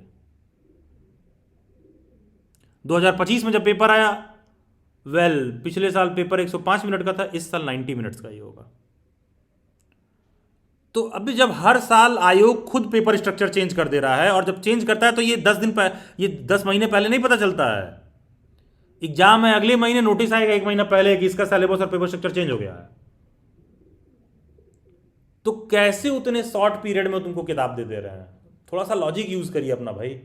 वो कुछ नहीं होता है, उनके पास क्वेश्चन बैंक पहले ही से रेडी रहता है, वो कवर पिक्चर लगाते हैं, प्रिंट होगा, पब्लिकेशन आएगा, अमेजॉन फ्लिपकार्ट सब जगह अवेलेबल होगा, जाके खरीद लो, क्योंकि उनको पता है बिक रहा है तो बेच रहे हैं। ठीक है, बिक रहा है तो बेच रहे हैं। तो देखो यार, बस आप जो है थोड़ा इस बात में समझ डेवलप करिए कि कोई चीज़, मार्केट में बहुत तरह की चीज़ें अवेलेबल हैं, आपके लिए क्या बेस्ट है, आप उसमें से कैसे करने वाले हो। ठीक है, तो 4-5 यूनिवर्सिटीज़ का लिस्ट निकालिए, सिलेबस निकालिए, पेपर स्ट्रक्चर निकालिए, इन बातों को नोट करिए, देखिए किसका एग्जाम कब होता है, इस बात को नोट करिए, और कहाँ से पढ़ने वाले हो ये भी देखो। और हाँ, क्या तुमको प्रिपरेशन का ज़रूरत है कि नहीं है, क्योंकि ज़रूरी नहीं कि हर बच्चे को प्रिपरेशन का ज़रूरत हो, कुछ बच्चे ऐसे ही निकाल लेते हैं। ठीक है, सबको प्रिपरेशन का आवश्यकता नहीं होता, लेकिन अगर प्रिपरेशन का ज़रूरत है तो फिर सस्ता महंगा मत देखो, फिर देखो तुम्हारा कहाँ से क्वालिफाई होगा। तांबा पीतल सोना में फ़र्क है। ठीक है, ये नहीं तुमको लगना चाहिए अरे ये तो 10 ग्राम ही सोना दे रहा है, वो तो 1 किलो लोहा दे रहा है हमको। ठीक है, सोना चला के मारेंगे तो किसी का सर भी नहीं फूटेगा, लोहा चला के मारेंगे तो सर भी फूट जाएगा उसका, तो लोहा बेटर है। नहीं, ये कोई लॉजिक नहीं हुआ, मतलब आप समझिए कौन क्या करवा रहा है। ठीक है, जब आप ऐसे जाओगे तो आप ज़्यादा बेहतर रिजल्ट प्रोड्यूस कर पाओगे। और हाँ, किसी को भी डिटेल में सिलेबस जानना है, पेपर स्ट्रक्चर समझना है, ये सब डेली बाइट्स के यूट्यूब पर आपको मिल जाएगा। और previous year papers daily bytes के ऐप में अमूमन फ्री ऑफ कॉस्ट अवेलेबल रहते हैं। लेकिन जैसे बच्चा ऐप में देखता है कि अच्छा नोट्स और मॉक के लिए पेड वो लिखा हुआ है, तो उसको वो ओपन नहीं करता। उसको ओपन करोगे ना तो उसके अंदर तुमको फ्री पीवाईक्यूज मिल जाएंगे। अगर इस साल का कहीं रह गया होगा तो very soon with in this month upload कर दिया जाएगा, डेली बाइट्स टेलीग्राम में भी डाल दिया जाता है। तो उन सब चीज़ों को लेकर आप परेशान मत रहिए होइएगा। बाकी का अब मैं आप लोगों के डाउट एंड क्वेरी पर आ जाता हूँ। जिनको भी बीएड एंट्रेंस एग्जाम 2026 से रिलेटेड कोई भी डाउट एंड क्वेरी है तो आप अपना हैंड रेस कर सकते हैं। कुछ भी आपको बीएड को लेकर समस्या है, कोई एलिजिबिलिटी पर कुछ भी डाउट हो रहा है, कोई और समस्या परेशानी है तो जी Priyanka Kumari, yes please. Mic on करिए Priyanka. Hello sir. Hello Priyanka. नमस्ते सर। नमस्कार प्रियंका जी, बताइए। सर मैं ग्रेजुएशन अभी थर्ड ईयर में हूँ, लास्ट ईयर चल रहा है, इसके बाद बीएड करने की सोच है। तो सर मेरे को समझ में नहीं आ रहा, कोड समझ नहीं आ रहा मुझे। अपना बीएससी मैथमेटिकल साइंस करना है अभी रेगुलर कॉलेज ड्यू से। तो समझने के लिए तुमने क्या किया? हाँ जी सर। समझने के लिए क्या किया आपने कोड? सर कोड समझ नहीं आ रहा है, इसमें मैथ्स का कोड लूँ या साइंस का कोड। आपने क्या कर रखा है? अभी बीएससी मैथमेटिकल साइंस कर रही हूँ, थर्ड ईयर लास्ट ईयर। तो तो एलिजिबिलिटी को समझने के लिए आपने क्या किया अभी तक? सर उसमें मैथ्स वाले में मैथ्स है और स्टैटिस्टिक्स है, और उसमें कोड के हिसाब से सब्जेक्ट ये वाले एंट्रेंस एग्जाम देने थे। कौन सा कोड है? और मैथ का कौन सा कोड है? 7 है, क्या जीरो है? सेवन। क्या है पूरा नाम कोड का? पूरा कोड याद नहीं है बट लास्ट में 07 है। चलो ठीक है, बख्श देते हैं, मान लेते हैं 07 है। ठीक है, हाँ साइंस में क्या कोड है? 06। 06 है। ठीक है, अब तुम्हारा क्वेश्चन क्या है? सर कोड मतलब मैं ये जो कोर्स कर रही हूँ बीएससी मैथमेटिकल साइंस, उसका कोड कौन सा होना चाहिए? कौन से एंट्रेंस एग्जाम का दूंगी मैं? देखो, कौन से कोड? कौन कौन सी यूनिवर्सिटी का आपने एलिजिबिलिटी चेक किया अभी तक? सर ड्यू का ही देखा है। बस इसीलिए दिक्कत है। हाँ जी। ठीक है, यही दिक्कत है ना। तो जब डीयू का देखी होगी तो वहाँ एलिजिबिलिटी भी समझाए होंगे कि जिस भी सब्जेक्ट को आपने 200 नंबर का पढ़ रखा है और उसमें 50% स्कोर कर रखा है, उस सब्जेक्ट में आप एलिजिबल हैं। हाँ जी। तो तुम मैथमेटिकल साइंस में देख लो कि कौन कौन सा कोर्स पढ़ी हो, कौन कौन सा सब्जेक्ट तुमने पढ़ रखा है। तो जो सब्जेक्ट ऐसा है जिसमें तुमने 200 नंबर का पढ़ रखा है और उसमें 50% स्कोर कर रखा है उस सब्जेक्ट में, तो उस पर्टिकुलर सब्जेक्ट से आप दिल्ली यूनिवर्सिटी से बीएड का फॉर्म फिल करने के लिए एलिजिबल हैं। जब एलिजि मैथ्स ही हो, मैथ्स होगा। नहीं, ये तो तुम समझो क्या होगा। तो जब एलिजिबल हो तो वो सब्जेक्ट चूज करना है, सिंपल सा बात खत्म। Okay sir, okay.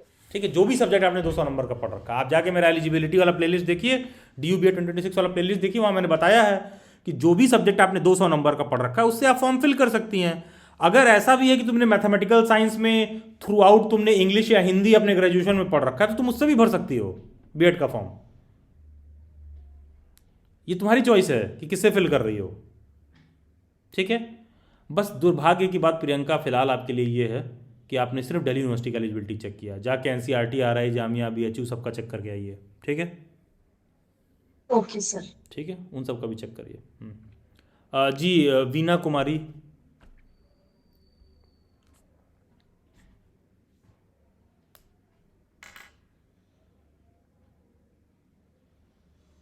Veena Kumari mic.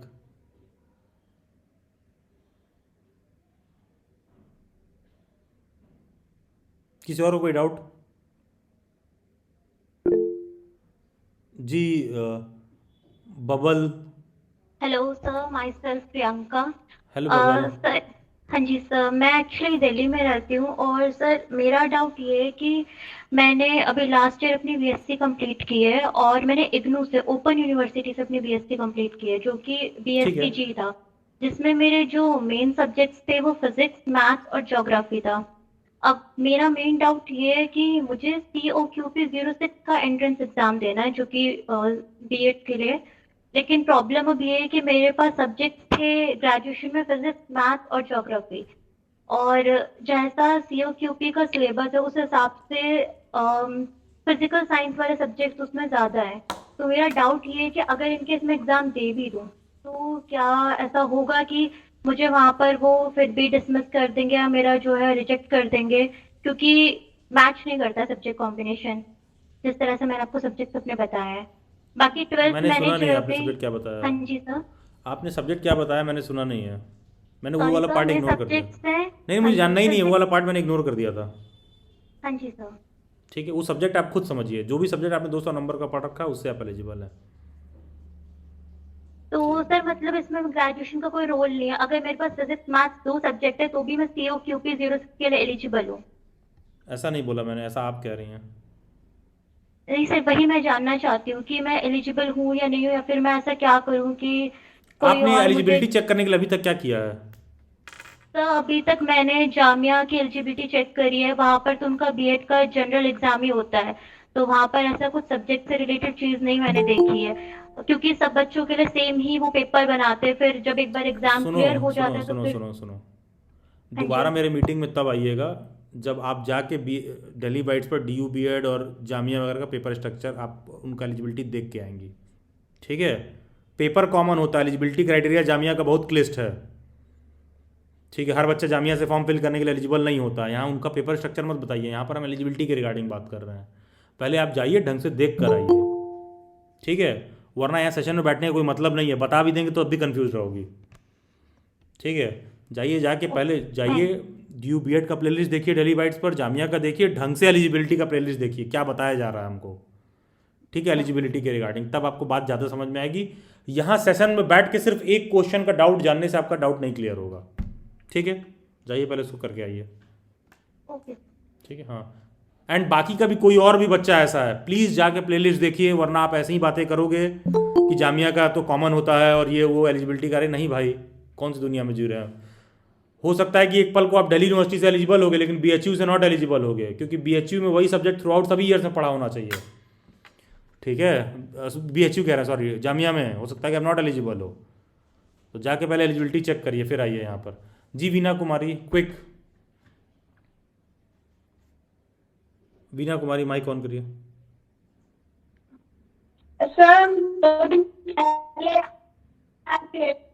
आपकी वॉइस ब्रेक हो रही है वीना। ठीक है, in mean time I talk to Neha ji. Veena अपना इंटरनेट चेक करिए आप, फिर आइए। ठीक, यस नेहा, यस प्लीज। नमस्ते सर। सर मैं अभी ग्रेजुएशन कर रही हूँ रेगुलर कॉलेज से, तो मेरा टारगेट है कि मैं अगले साल बीएड करूँ। तो मैं सोची थी एग्जाम ऑफलाइन होगा या ऑनलाइन होगा, थोड़ा आप तो डिटेल से डिपेंड बता करता है, दीजिए। ये आपने सर्च किया कुछ भी, एग्जाम ऑनलाइन होगा कि ऑफलाइन होगा? सर मैंने तो अभी DU का देखा था और थोड़ा सा BHU का और जामिया का, वैसे मेरा टारगेट तो DU है। तो जब आपने जामिया का देखा तो वहाँ क्या देखने के लिए मिला? हम ही देखा था मतलब देखा है तो थोड़ा बहुत DU से थोड़ा सेम ही था एग्जाम वगैरह, सेम ही था? मतलब थोड़ा देखा था। अच्छा, सेम ही था भाई, तो फिर सेम ही था तो फिर ये सेशन आपके लिए नहीं है भाई, आप भी जाइए देख के आइए। ठीक है, जब आपको लग रहा है कि सेम ही था DU और जामिया का, तो भाई फिर बात ही खत्म। मतलब आप देखिए, यहाँ आप लोगों को अंडरस्टैंडिंग देखिए, फिर बच्चा कहता है कि हम फेल क्यों हो जाते हैं। आप लोगों का अंडरस्टैंडिंग देखिए, डीयू का एग्जाम करवाता है सीयूईटी और जामिया अपना पेपर खुद कराता है। दोनों का दूर दूर से कोई संबंध ही नहीं है, दूर दूर से कोई संबंध नहीं है।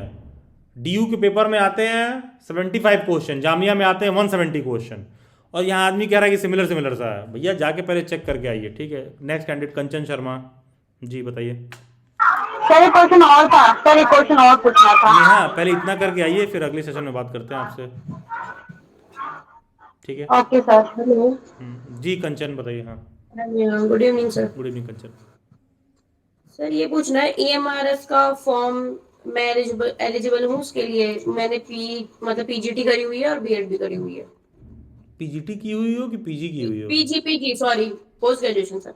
हाँ, पीजी आपने निकल किसमें गया वो किया? एग्जाम के उससे। जी, Yes. पीजी आप किसमें हैं? मैंने इन्वायरमेंट साइंस में करा है PG, environment science. MSc। Yes. अच्छा, तो आप पीजीटी किससे अप्लाई करेंगे? PGT साइंस के लिए करूंगी सर। पीजीटी साइंस की कोई सीट आती है? सीट है सर उसमें, तो EMRS में सब्जेक्ट के अकॉर्डिंग है पीजीटी ना। साइंस का सीट है, कहाँ है दिखाइए। इंग्लिश एज ए स्पेशल नहीं है टीचर में उसमें, पता नहीं, वो समझ दिखाइए नहीं आप। दिखाइए, अगर होगा तो 1000 रुपये आपको अभी दूंगा।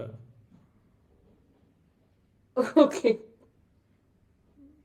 मतलब बताइए, ऐसे ऐसे नशे में बैठे हुए हैं। 11th-12th में साइंस जैसा कुछ नहीं होता है, या तो फिजिक्स के टीचर हो गए या केमिस्ट्री के हो गए, या बात कर रहे हैं पीजी के। मतलब देखिए, बहुत आप मतलब थोड़ा ना देखिए, जैसे मान लीजिए जिन जिन लोगों को मैं बोल रहा हूँ ना कि प्लेलिस्ट देख के और ये देख के आओ, भाई आपको लिटरली बता रहा हूँ, आप ऐसे मान के चलिए कि मैं आप पर एहसान कर रहा हूँ ये बात कह के,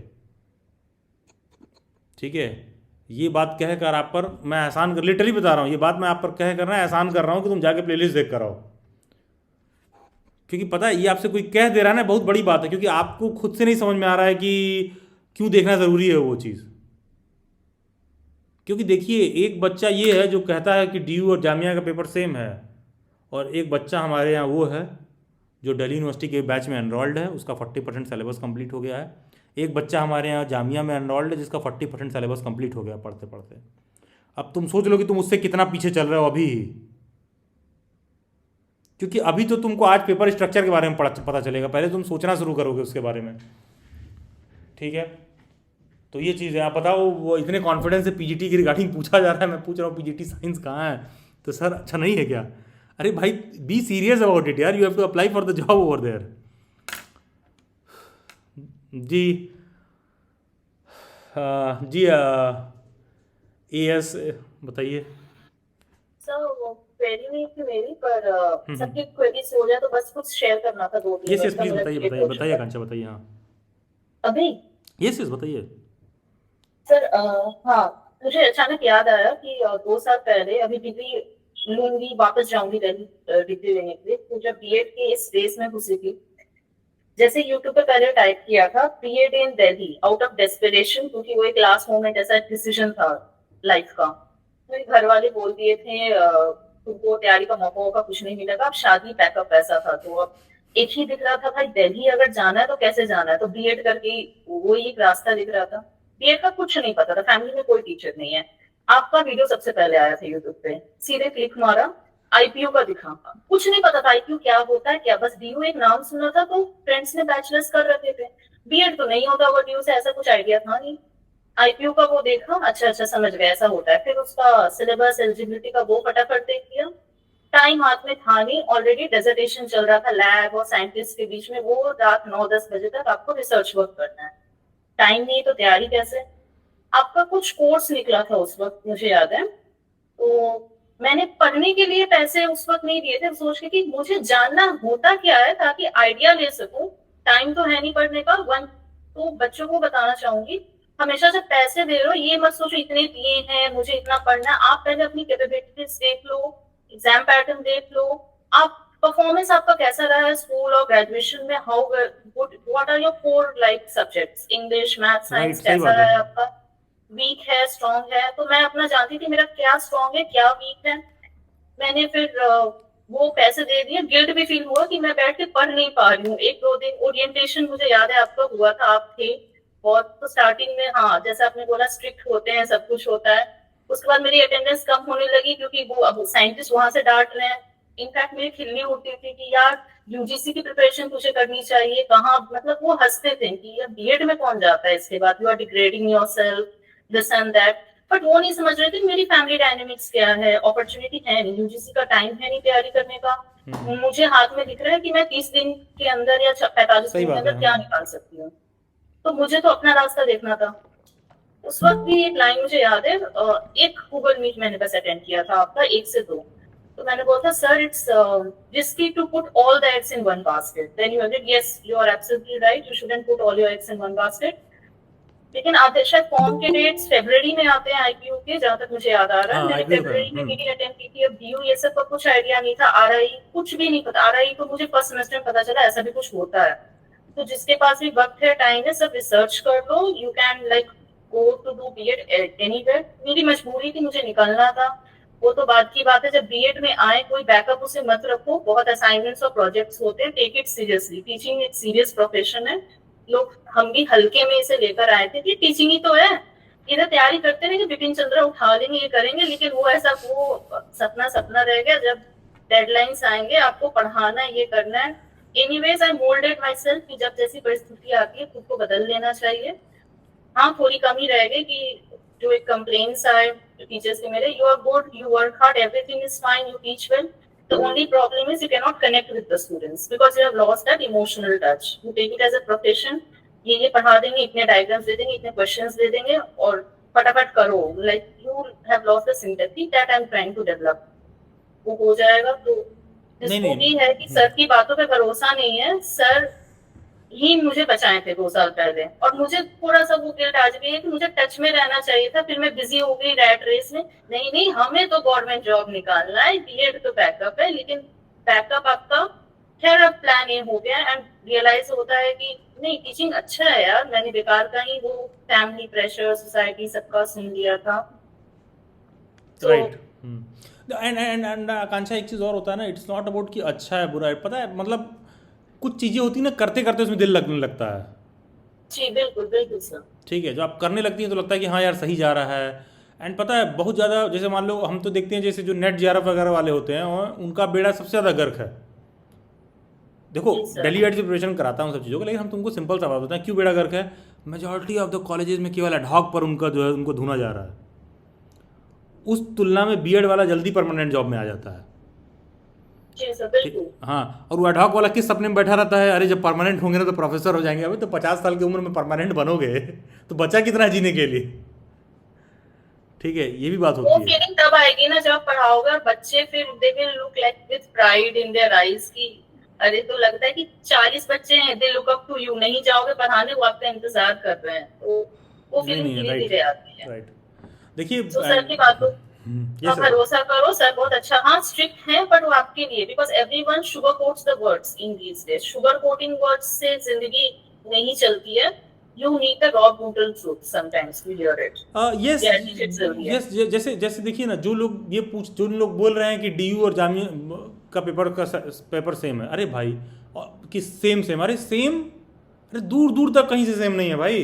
तो कहने का मतलब है कि आप सोचो, अभी आप इसी में फंसे हुए हो, एक बच्चा दूसरे बैच में प्रिपरेशन कर रहा है, अरे जानने के लिए करना क्या था, कुछ नहीं, यूट्यूब पर गए होते, चैनल में प्लेलिस्ट था, वहाँ देख लिए होते।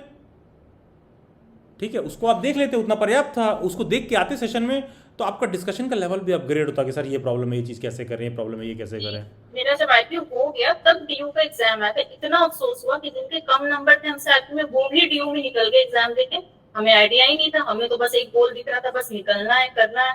और आईपीयू के लिए भी अगर आप अच्छे रहे हो पढ़ाई में, आप कर लोगे, बस थोड़ा सा आपको वो करना है। जैसे आपका वो प्लेटफॉर्म का मैंने लिया, तो मैंने कम टाइम थे तो मैंने स्मार्ट वर्क हो गया। मैंने फटाफट जितने धड़ाधड़ मॉक्स हो सके सारे मॉक्स को मैंने करना शुरू किया कि पैटर्न पता चल जाए, प्रैक्टिस हो जाए। आपको अपनी पकड़ देखनी है किस पे क्या है, वरना फिर सारे कंसेप्ट्स को आप याद करो और उसको प्रैक्टिस करो। Right Akanksha, right. Okay, yes, I will come to Sneha. Thank you Akanksha. Yes Sneha. Hello sir, I am audible? Yes Sneha, you are audible. Sir actually मुझे नीलेट से रिगार्डिंग कुछ पूछना था ओ लेवल के बाद। अच्छा, बताइए। सर एक्चुअली मैं मार्च से ट्राई कर रही हूँ फॉर्म फिलअप करने का, बट उसके अंदर वो ABCID का इशू आ रहा है कि date of birth is invalid, मतलब डेट ऑफ बर्थ ठीक नहीं हो पा रही है, तो मैं क्या करूँ? ये समझ में एकेडमिक आ बैंक रहा क्रेडिट वाला कह रही हैं? Yes sir. तो एबीसी आईडी कॉलेज से ही मिला होगा, कॉलेज वाले बनवाए होंगे। तो वो खुद ही बनाया था लाइक एमए के टाइम पे। तो कहीं पर मैच नहीं कर रहा होगा, चेक कर लो, सब जगह सही है ना। बट सर एडिट भी तो नहीं हो रहा ना डिजी लॉकर में जाके, तो फिर मैं फॉर्म भी अप्लाई नहीं कर पा रही हूँ। तो मिस्टेक है क्या तुम्हारे डेट ऑफ बर्थ में? सर मिस्टेक नहीं है, आधार कार्ड में तो बिल्कुल ठीक है, बट वो फैच ही नहीं कर रहा है आधार कार्ड से, सिर्फ नाम ही फैच कर रहा है और डेट ऑफ बर्थ में लिखा है तो इनवैलिड, कुछ उनका भी नहीं कोई लिखा है। कॉम्प्लेन का नंबर या जगह होगा। यस सर, है वहाँ पे वेबसाइट पे है। हाँ तो कंप्लेन करो रिटर्न में। मतलब हो जाएगा ना रिजॉल्व? हाँ हाँ हो जाएगा, कंप्लेन तो करो तुम एक बार, तो भाई ये चीज़ हो नहीं रहा है, कैसे करें। Thank you sir. ठीक है, थैंक यू स्नेहा जी। वीना कुमारी क्या कह रही हैं आप? हैंड रेस कर रखा आपने।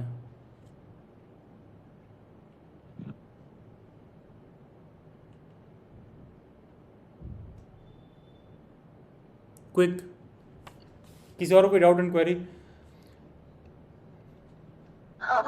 सर आवाज आ रही है? हाँ जी वीना बताइए। सर 2 दिन पहले मैं ज्वाइन हुई थी, टीजीटी के रिगार्डिंग पूछना था। जो मतलब मेरा कॉम्बिनेशन था फिजिक्स, मैथ्स, ज्योग्राफी और केमिस्ट्री एनसीईआरटी पढ़े हुए हैं, सेकंड सेमेस्टर में और फोर्थ सेमेस्टर में। तो ये बिहार वाले में अभी निकला है, मतलब बीएड हो चुका है, लेकिन हमको ये एस्टेट के बारे में पूछना था। उसमें अगर आप देख रहे होंगे तो एस्टेट उसमें कहाँ जो का है? एस्टेट कहाँ का? बिहार का। अच्छा बिहार एस्टेट के बारे में बात करिए। हाँ क्या पूछ रही हैं एस्टेट के बारे में? तो उसमें लिखा हुआ है कि जैसे कि मैथ्स, पीजीटी मैथ्स के लिए स्नातक स्तर पर गणित के साथ भौतिकी या रसायन अरे जैसे भैया कोई सुनो, मतलब ऐसे तो तुम क्या मतलब टीचर बनने के लिए सोच रही हो और आप लोग बातों को ऐसे एक्सप्लेन करते हैं, ऐसे बता रहे हैं, तो सर को सब याद होते जा रहा है कि भौतिक और स्नातक के लिए होना चाहिए, मेरा ग्रेजुएशन में ये रिजल्ट है। सब डिटेल में लिख के भेजिएगा भाई, थोड़ा खुद से आप लोग अपना कॉमन सेंस यूज किया करिए। टीचर बनने जा रही हैं ऐसे बता रही हैं, हमको जैसे लग रहा है हमको सब समझ में आ रहा है। बात को सर शॉर्ट मैं और क्रिस्प तरीके से स्क्रीन रखिए कि शेयर समझ कर में आए। सर हम स्क्रीन शेयर कर देते हैं। नहीं नहीं आप स्क्रीन मत शेयर करिए, ठीक है, क्योंकि मुझे आपका ग्रेजुएशन का भी रिजल्ट देखना पड़ेगा। ठीक है, देखिए क्लास, यहाँ कोई भी बच्चा जो है जब मुझे अपना सब्जेक्ट कॉम्बिनेशन बताता है तो उससे रिलेटेड क्वेरी पता है क्यों नहीं मैं एंटरटेन करता हूँ, क्योंकि उसमें मिस्टेक होने का प्रोबेबिलिटी रहता है। ये डिपेंड करता है कि आप किस यूनिवर्सिटी से पढ़ के आ रहे हो। हर यूनिवर्सिटी का मार्क्स और परसेंटेज कैलकुलेट करने का तरीका अलग होता है, वो रिजल्ट के पीछे दिया रहता है। ठीक है, बच्चा मेरे से क्या कहता है, सर मेरा सब्जेक्ट देख के बता दीजिए हम किस में एलिजिबल है। अरे मैं कैसे देख सकता हूँ यार, तुम एलिजिबिलिटी देखो और पेपर तुम दियो, तुम सब्जेक्ट देखोगे। ठीक है, जैसे अब ये कह रही हैं कि मेरा ग्रेजुएशन में ये है वो है। अरे यार मुझे तो याद भी नहीं है, पता नहीं ये साइंस की है कि आर्ट की है, मुझे तो इतना भी नहीं याद अब इसने क्या बोला मेरे से कि साइंस की है कि आर्ट की है। क्योंकि यार वो एक एक सब्जेक्ट देखना पड़ता है कि क्या कॉम्बिनेशन है, अच्छा कहाँ का फॉर्म फिल कर रहे हो, प्लस हमको बीएड में भी देखना पड़ेगा तुम्हारा क्या है। ठीक है, ये बहुत व्यक्तिगत रूप से देखना पड़ेगा। ठीक है, तो इस पर ना क्वेरी को बहुत ही शॉर्ट क्रिस्प रखिए एकदम। ठीक है, इस तरह की एलिजिबिलिटी में थोड़ा सा सेल्फ भी रीड कर लीजिए। बाकी का एस्टेट का नोटिफिकेशन भी आया होगा, मैं आपको सजेस्ट करूंगा कि आप इंस्टाग्राम पर delhibytes_nupur उनको मैसेज करिए। ठीक है, वो आपको ज़्यादा हेल्प कर पाएंगे इसमें, मुझे ऐसा लगता है। मैं इंस्टाग्राम आईडी डाल दे रहा हूँ आप। ठीक है, आपको बीपीएससी से रिलेटेड कुछ डाउट है तो आप नुपुर मैम को मैसेज करिए। ठीक है, उनको अपना सब्जेक्ट वगैरह बता दीजिएगा। ठीक, ये इंस्टाग्राम पे उनको मैसेज कर दीजिए, वो देख लेंगी। ठीक है, कहाँ गई वीना कुमारी?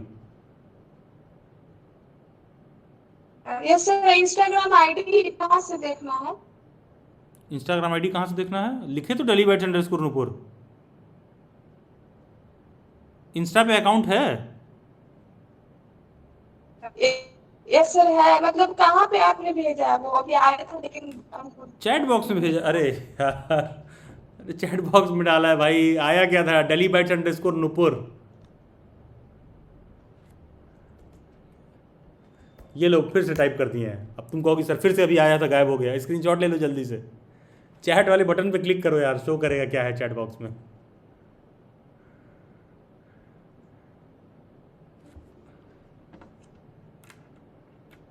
कभी कभी तो हमको लगता है ये लोग टीचर उचर बन जाएंगे, क्या सिखाएंगे बच्चों को। चलिए खैर, ठाकू माझी जी बताइए।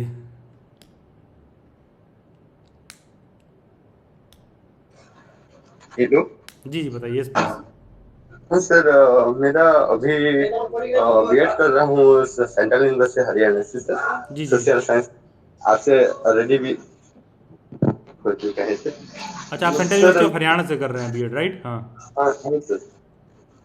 सर मेरा ग्रेजुएशन हिस्ट्री ऑनर्स था, उसके बाद जीसी और पॉलिटिकल साइंस था। मैं एलिजिबल हो पाऊंगे सर सेंट्रल के लिए, स्कूल के लिए जिनसे एलिजिबल हैं आप? सभी सेमेस्टर में पढ़ रखा है ना हिस्ट्री आपने? हाँ सर। एलिजिबल हैं? हाँ सर। ठीक है, ठीक है सर। Okay, thank you. अच्छा देखिए, बाकी के सर, सभी लोग, यस प्लीज़, यस बताइए क्या कह रहे हैं आप? जी क्या कह रहे हैं आप? Please come again. ठाकुर माझी, माइक ऑन करिए, माइक। हाँ हाँ, कुछ सर, मतलब कि सीटेट का बैच कब तक शुरू होगा सर? सीटेट का बैच ऑलरेडी डेली बैच पे चल रहा है, और हमारा एक सेशन में हम लोग एक ही बैच बनाते हैं सीटेट का, जो कि ऑलरेडी बन चुका है। अगर आप उसमें एनरोल करना चाहते हैं तो एनरोल कर सकते हैं, हमें कोई दिक्कत नहीं है, प्रोवाइडेड आप प्रीवियस क्लासेस रिकॉर्डिंग से मैनेज कर पाएँ तो। ठीक है सर। ठीक है, हाँ। न्यू बैच कब से स्टार्ट होगा मतलब? बताएं तो हम लोग एक सेशन में एक ही बैच बनाते हैं सीटेट का। हाँ सर। अगर दिसंबर में पेपर है तो हम एक ही बैच बनाएंगे, अगर जुलाई में है तो एक ही बैच बनाएंगे। एक सेशन में हम लोग एक ही सीटेट का बैच बनाते हैं। ठीक है सर। ठीक है, थैंक यू। जैसे बीएड का अमूमन फुल लेंथ बैच केवल 3 बनाते हैं, फिक्स है कि इतना ही बनाएंगे, उससे ज़्यादा नहीं बनाएंगे। देखिए क्लास, जो भी ऐसे लोग हैं यहाँ जो फर्स्ट टाइम आए हुए हैं ना, तुमको डेली बाइट्स के यूट्यूब पर जाना है, ठीक है? वहाँ हर चीज़ का प्लेलिस्ट मिल जाएगा। बहुत सारे ऐसे लोग हैं जो प्लेलिस्ट भी नहीं ओपन कर पाते हैं। प्लेलिस्ट कैसे ओपन होता है? चैनल के नाम पर क्लिक करोगे तो प्लेलिस्ट तुमको शो करेगा। प्लेलिस्ट में जाना तो वहाँ JMI BEd 2026 करके प्लेलिस्ट होगा, NCERT का होगा, IP BEd का होगा, BHU का होगा। तो इसको ज़्यादा बेहतर समझने का तरीका क्या है? वैसे तो आप 2026 वाला ही देखिए, लेकिन 2025 का भी मिल जाएगा, जो एग्जाम्स अभी रिसेंटली कंडक्ट हुए हैं सारे। तो उन प्लेलिस्ट में ना बहुत डिटेल में आपको मिल जाएगा कि IP का क्या है, DU का क्या है, BHU का क्या है, RIE का क्या है, जामिया का क्या है। तो आपको बहुत अच्छे से समझ में आ जाएगा जब आप 3, 4, 5, 6 वीडियोज़ को लगातार देखोगे। लगातार जब आप 3, 4, 5 वीडियोज़ को देखोगे, आपको खुद ही सारे डाउट क्लियर हो जाएंगे। ठीक है? क्योंकि यहाँ जो आप डाउट क्लियर कर रहे हो, उस तरह के डाउट्स बहुत ही वस्तुपरक हैं, वस्तुपरक बहुत ही ऑब्जेक्टिव हैं। कहने का मतलब है कि सिर्फ तुम पिन पॉइंटेड कोई चीज़ बात पूछ रहे हो, जब तक आप पूरा भावार्थ नहीं समझोगे उसका, तब तक आपकी समस्या जस की तस बनी रहेगी। अगले सेशन में तुम्हारे पास कुछ नया डाउट रहेगा। तो आपसे रिक्वेस्ट है कि उन प्लेलिस्ट्स को आप जाकर पूरा देखिए। जैसे उदाहरण के तौर पर, जैसे मान लो मुझे जामिया का पेपर देना है, तो मैं प्लेलिस्ट में जाऊँगा, मैं जामिया का प्लेलिस्ट देखूंगा।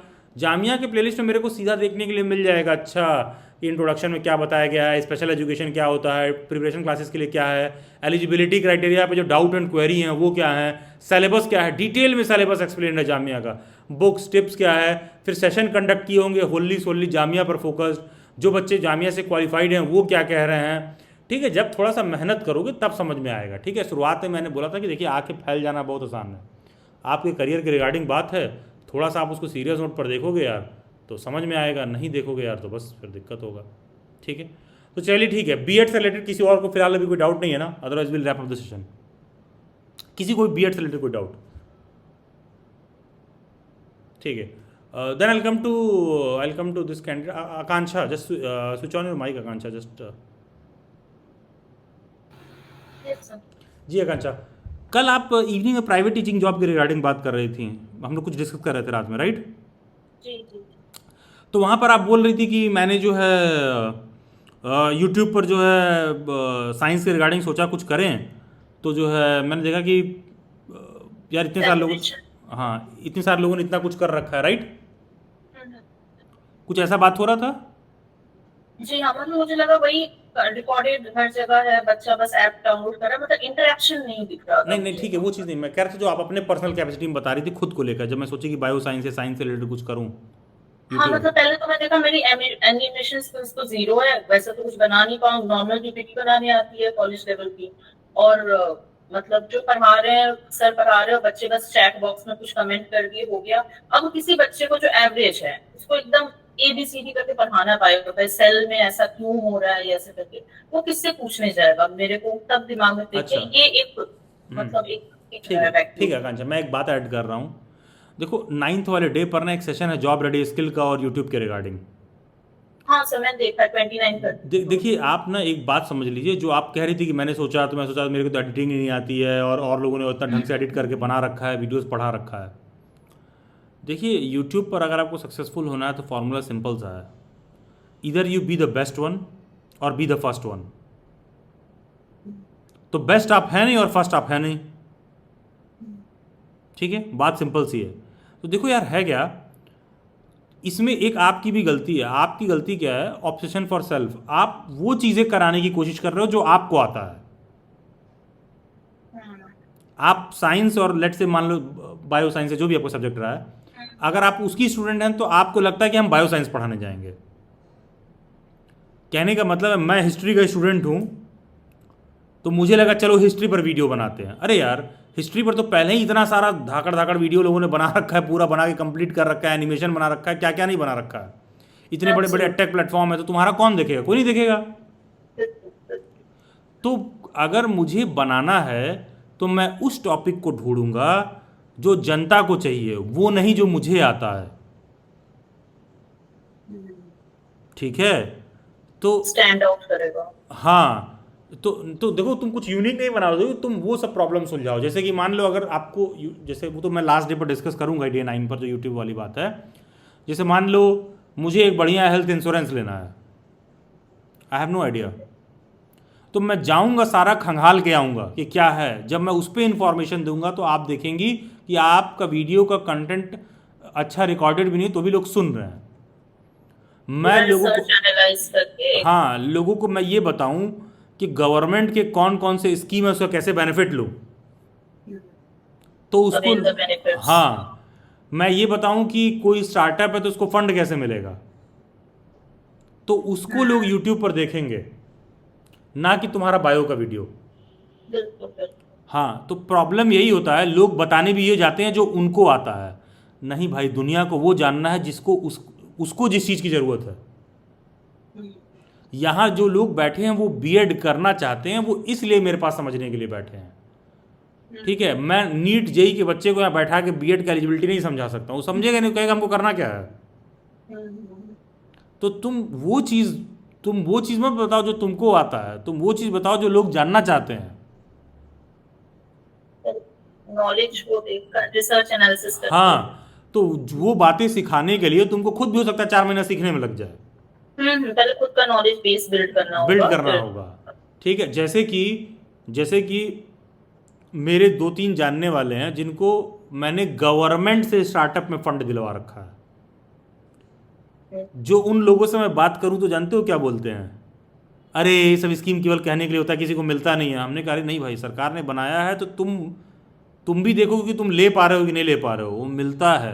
तो 2-3 लोगों को मैंने दिलवाया है और खुद डेली बाइट्स ने नहीं ले रखा है। क्यों?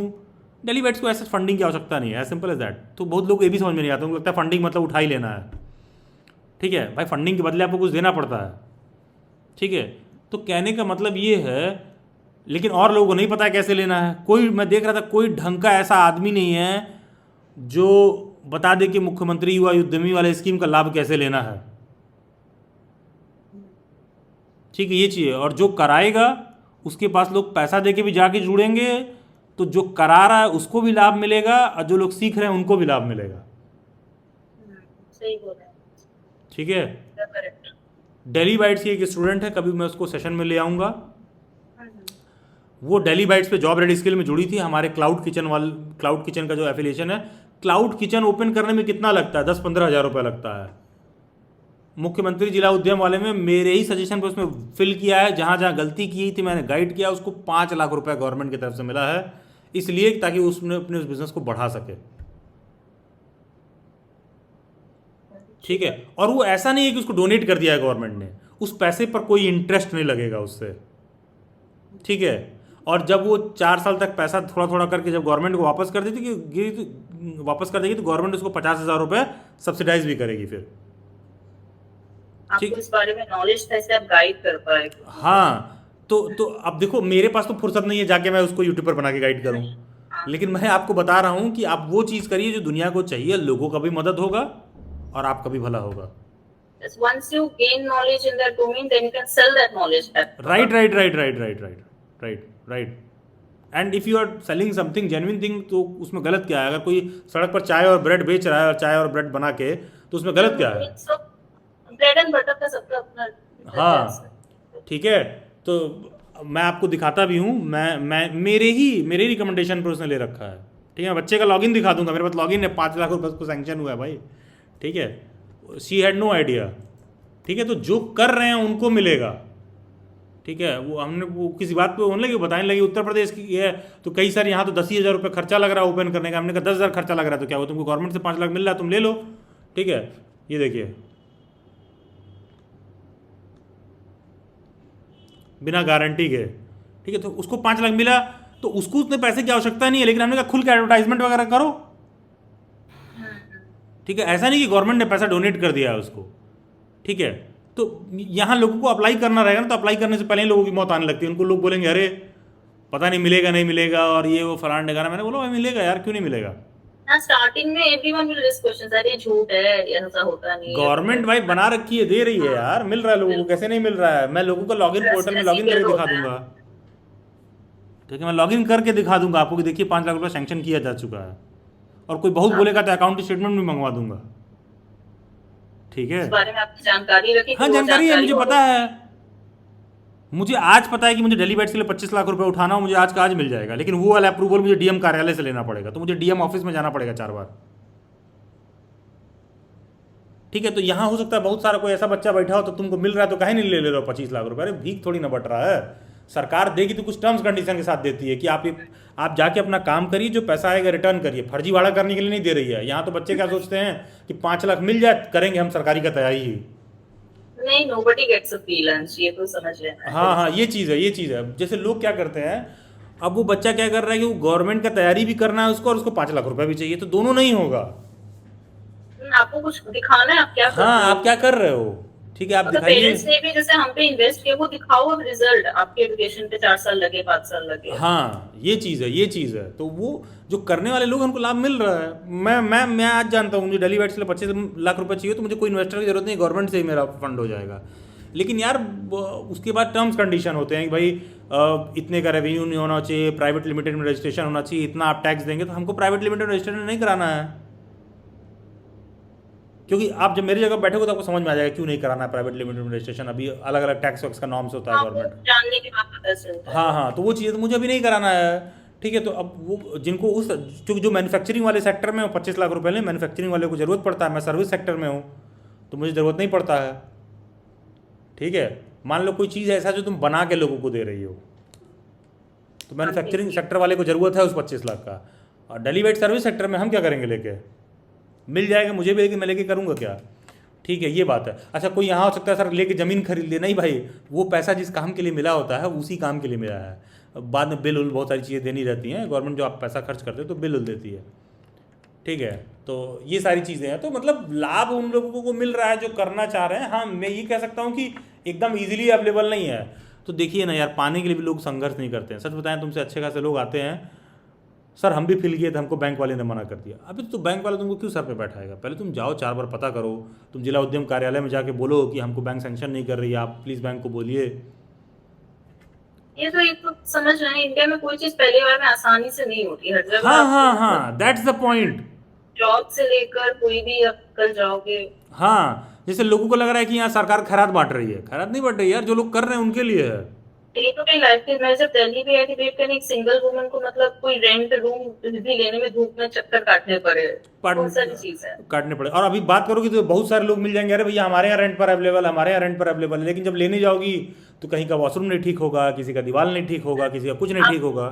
आपका तरीका मुझे सही लगा, जब आप बच्चे को बोलते हो कि आप खुद देखो, जब आप थोड़ा टाइम देकर आधे घंटे रिसर्च नहीं कर रहे हो एलिजिबिलिटी का, कल को आप अकेले कहीं रहने भी जाओगे, आपको सेफ्टी सिक्योरिटी सब कुछ देखना पड़ता है। हर लेवल पर दिक्कत होती है, फिर हर लेवल बोलना पर। जरूरी है। फिर हर वक्त पेरेंट्स बोलेंगे मेरे पास टाइम नहीं, तुम अपना देख लो, हम पैसे भेज रहे हैं, तब आप क्या करोगे? Nobody is beside you to help at that time. और अक्षिता, एक चीज़ और बताऊं, जो बात अभी आप बच्चों से शेयर कर रही थी, आपकी बात में थोड़ा सा मैं एक बात और ऐड करूंगा। उसमें एक फ्लॉ क्या था आपकी बात में? फ्लॉ ये था, जानती हो है क्या, जब समझने की बात होती है उस समय नहीं समझ में आता है लोगों को। वो बीएड में जो पढ़ा है ना, रेडीनेस ऑफ द लर्नर, हाँ वही चीज है। हाँ, तो वो जो लर्नर होता है ना, वो उन बातों के लिए अभी शुरुआत में रेडी नहीं रहता, जब तक कि बाद में चीज़ें जो है वो सुन के नहीं सिर्फ करता है। तो सर अब मेरे साथ भी तो मुंह के बल गिरे, I was not ready to get the lessons either from you or from anyone. हाँ, ये सेशन तब भी हो रहा था, गाइड में तब भी कर रहा था, यहाँ भी बहुत सारे लोग हैं। हाँ ठीक है, हम उनको कितना भी बोलेंगे वो करेंगे अपनी वाली ही। हाँ, तो ये भी ध्यान रखना, फिर सक्सेसफुल भी वही लोग होते हैं जो दूसरे की गलती से सीखते हैं। ठीक है, thank you sir for your insights. ठीक है, सक्सेसफुल भी वही हैं जो दूसरे की गलती से सीखते हैं। तो आप भी कोशिश करिए कि इस तरह का चीज़ सर्च करें। और अगर आपको कुछ ऐसा रहेगा, जॉब रेडी स्किल वाले में जो 8 से 9 डे पर है, वहाँ बहुत सारी चीज़ें मैं शेयर करूँगा। कोई चीज़ आप देखिएगा, कोई चीज़ आप जिससे कनेक्टेड फील करें, आप उसको श्योरली करिएगा। आप उस चीज़ को 4 महीना 6 महीना सर देखें। मैंने डिसाइड कर लिया था, मुझे अटेंड करना है। अभी फिलहाल 1-2 महीने का फोकस कहीं और है, बट नॉलेज लेने में क्या मतलब जाता हाँ है, हाँ आप एक हाँ, बार आप वो जान चीज़ दो। देखिए। हाँ, ताकि साल पूरा निकल गया, कोई नॉलेज नहीं उस बारे में, आइडिया होगा तब आप कहीं से शुरू कर सकोगे। जब कर को सकते। आइडिया ही नहीं है, खिचड़ी पकानी कैसे है, चावल दाल कितना पानी डालना है, आइडिया तो ले लो कैसे क्या होता है इस चीज के बारे में। एंड देखिए, डेली वाइट्स 5 साल से काम कर रहा है, फिर भी कुछ लोगों का 1 साल में 1 मिलियन सब्सक्राइबर हो जाते हैं। डेली वाइट्स पास तक 100 के नहीं है। 5 साल से हम काम कर रहे हैं, लेकिन इसका मतलब नहीं हुआ कि गेम से बाहर हैं, गेम में हैं। ठीक है, आज नहीं तो कल होगा। बात ये है, तो ज़रूरी है कि आप गेम में रहिए, सबका अलग अलग लेवल है। जी, जी, जी। ठीक है, ये चीज़ें तो अपना काम आप करते रहिए। बस बात ये है, आप उसमें रिजल्ट का बहुत ज़्यादा उम्मीद करने के बजाय, ये सब चीज़ें हैं, एलिजिबिलिटी है, पेपर स्ट्रक्चर है, आप और लोगों को सुनिए, देखिए। आप अपने अगल बगल देखिए कि अच्छा ये सारे बच्चे सब एक ही बात पर फंसे हुए हैं। कोई देख कर नहीं आ रहा है कि सर 4 बार हमसे कह रहे हैं जाए जरा हम प्लेलिस्ट का वीडियो देख के आए, कोई देख के नहीं आ रहा है। तो इसका मतलब ये हुआ कि आप समझ जाओ कि आपके अगल बगल लोगों में ये भीड़ और भेड़ चाल है क्यों, और लोग फेल क्यों हो रहे हैं। इससे आपको एक बात समझ में आ जाएगी। जब आपको ये बात समझ में आ जाएगी कि लोग फेल क्यों हो रहे हैं, तो आप वो गलती करना बंद कर देंगे। हम्म। ठीक है, पहले तो एज अ वुमन पहले पेरेंट्स को ही समझाओ, आपके ऊपर इतने साल साइंस बायो पढ़ने में पैसे खर्च हुए, अब तुम कुछ अलग क्यों सोच रहे हो। हाँ हाँ हाँ हाँ हाँ, बात ये है। तो मेरे पहला घर वालों step ने वो है बोला ना, तो लड़कियों हमको का। ये, मैंने सीधा बोला, सारा पढ़ के और खर्चने के बाद हमको ये समझ में आया कि मैंने गलत जगह खर्चा कर दिया है। मैं अपने पेरेंट्स को सीधे बोलता हूँ कि गलत जगह आपने इन्वेस्ट कर दिया। सर आप तो बहुत बोल्ड थे। हाँ, मैं तो सीधा मतलब गलत जगह, मैं- क्योंकि मैं समझ गया था ना कि अगर मैं बोल्डली नहीं बोलूंगा तो ये लोग करेंगे क्या, मुझे दबा के फिर कुचल देंगे, वापस अपनी बात पे ले आएंगे। ठीक है, जब उनको ये समझ में आ जाए कि भाई ये बेशर्म हो गया, वो चीज़ नहीं करेगा। ठीक है, वरना बात फिर घुमा के वहीं लाएंगे। डिनर खाने बैठेंगे तो बोलेंगे, पानी पीने बैठेंगे तो बोलेंगे, कहीं जाएंगे तो सर टोकेंगे। एग्जैक्टली इसी पॉइंट पे आने वाली थी सर। कैसे जैसे अभी जैसे आप मेरे लिए नेक्स्ट 60 डेज बहुत इंपॉर्टेंट अभी फोकस का है।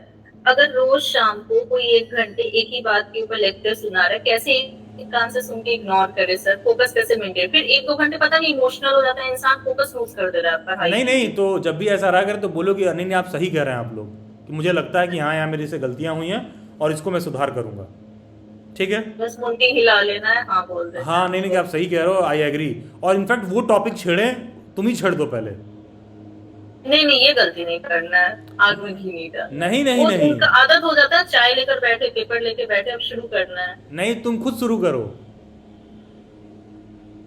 अरे आबेल मुझे मार, ये वाली नहीं, strategy तभी तो गलत तुमको लगेगा है। गूगली कि अभी ये तो, इसके लिए तो वो प्रिपेयर नहीं बैठे थे। क्या ना, वो आप जो कल कह रहे थे ना, वो बात सही था, मुझे रियलाइज हुआ। तुम आप यू कीप योर पॉइंट्स, इससे पहले कि कोई आपको अपना पॉइंट्स दे।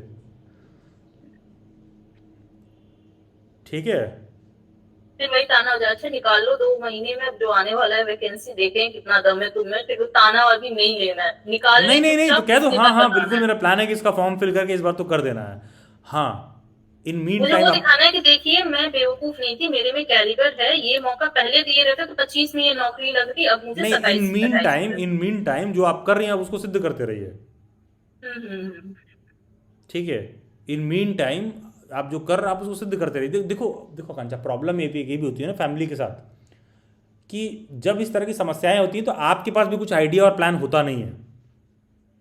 आपको बस ये पता है कि जो आइडिया वो दे रहे हैं वो तो गलत है, लेकिन सही क्या है ये तुम्हें भी नहीं पता है।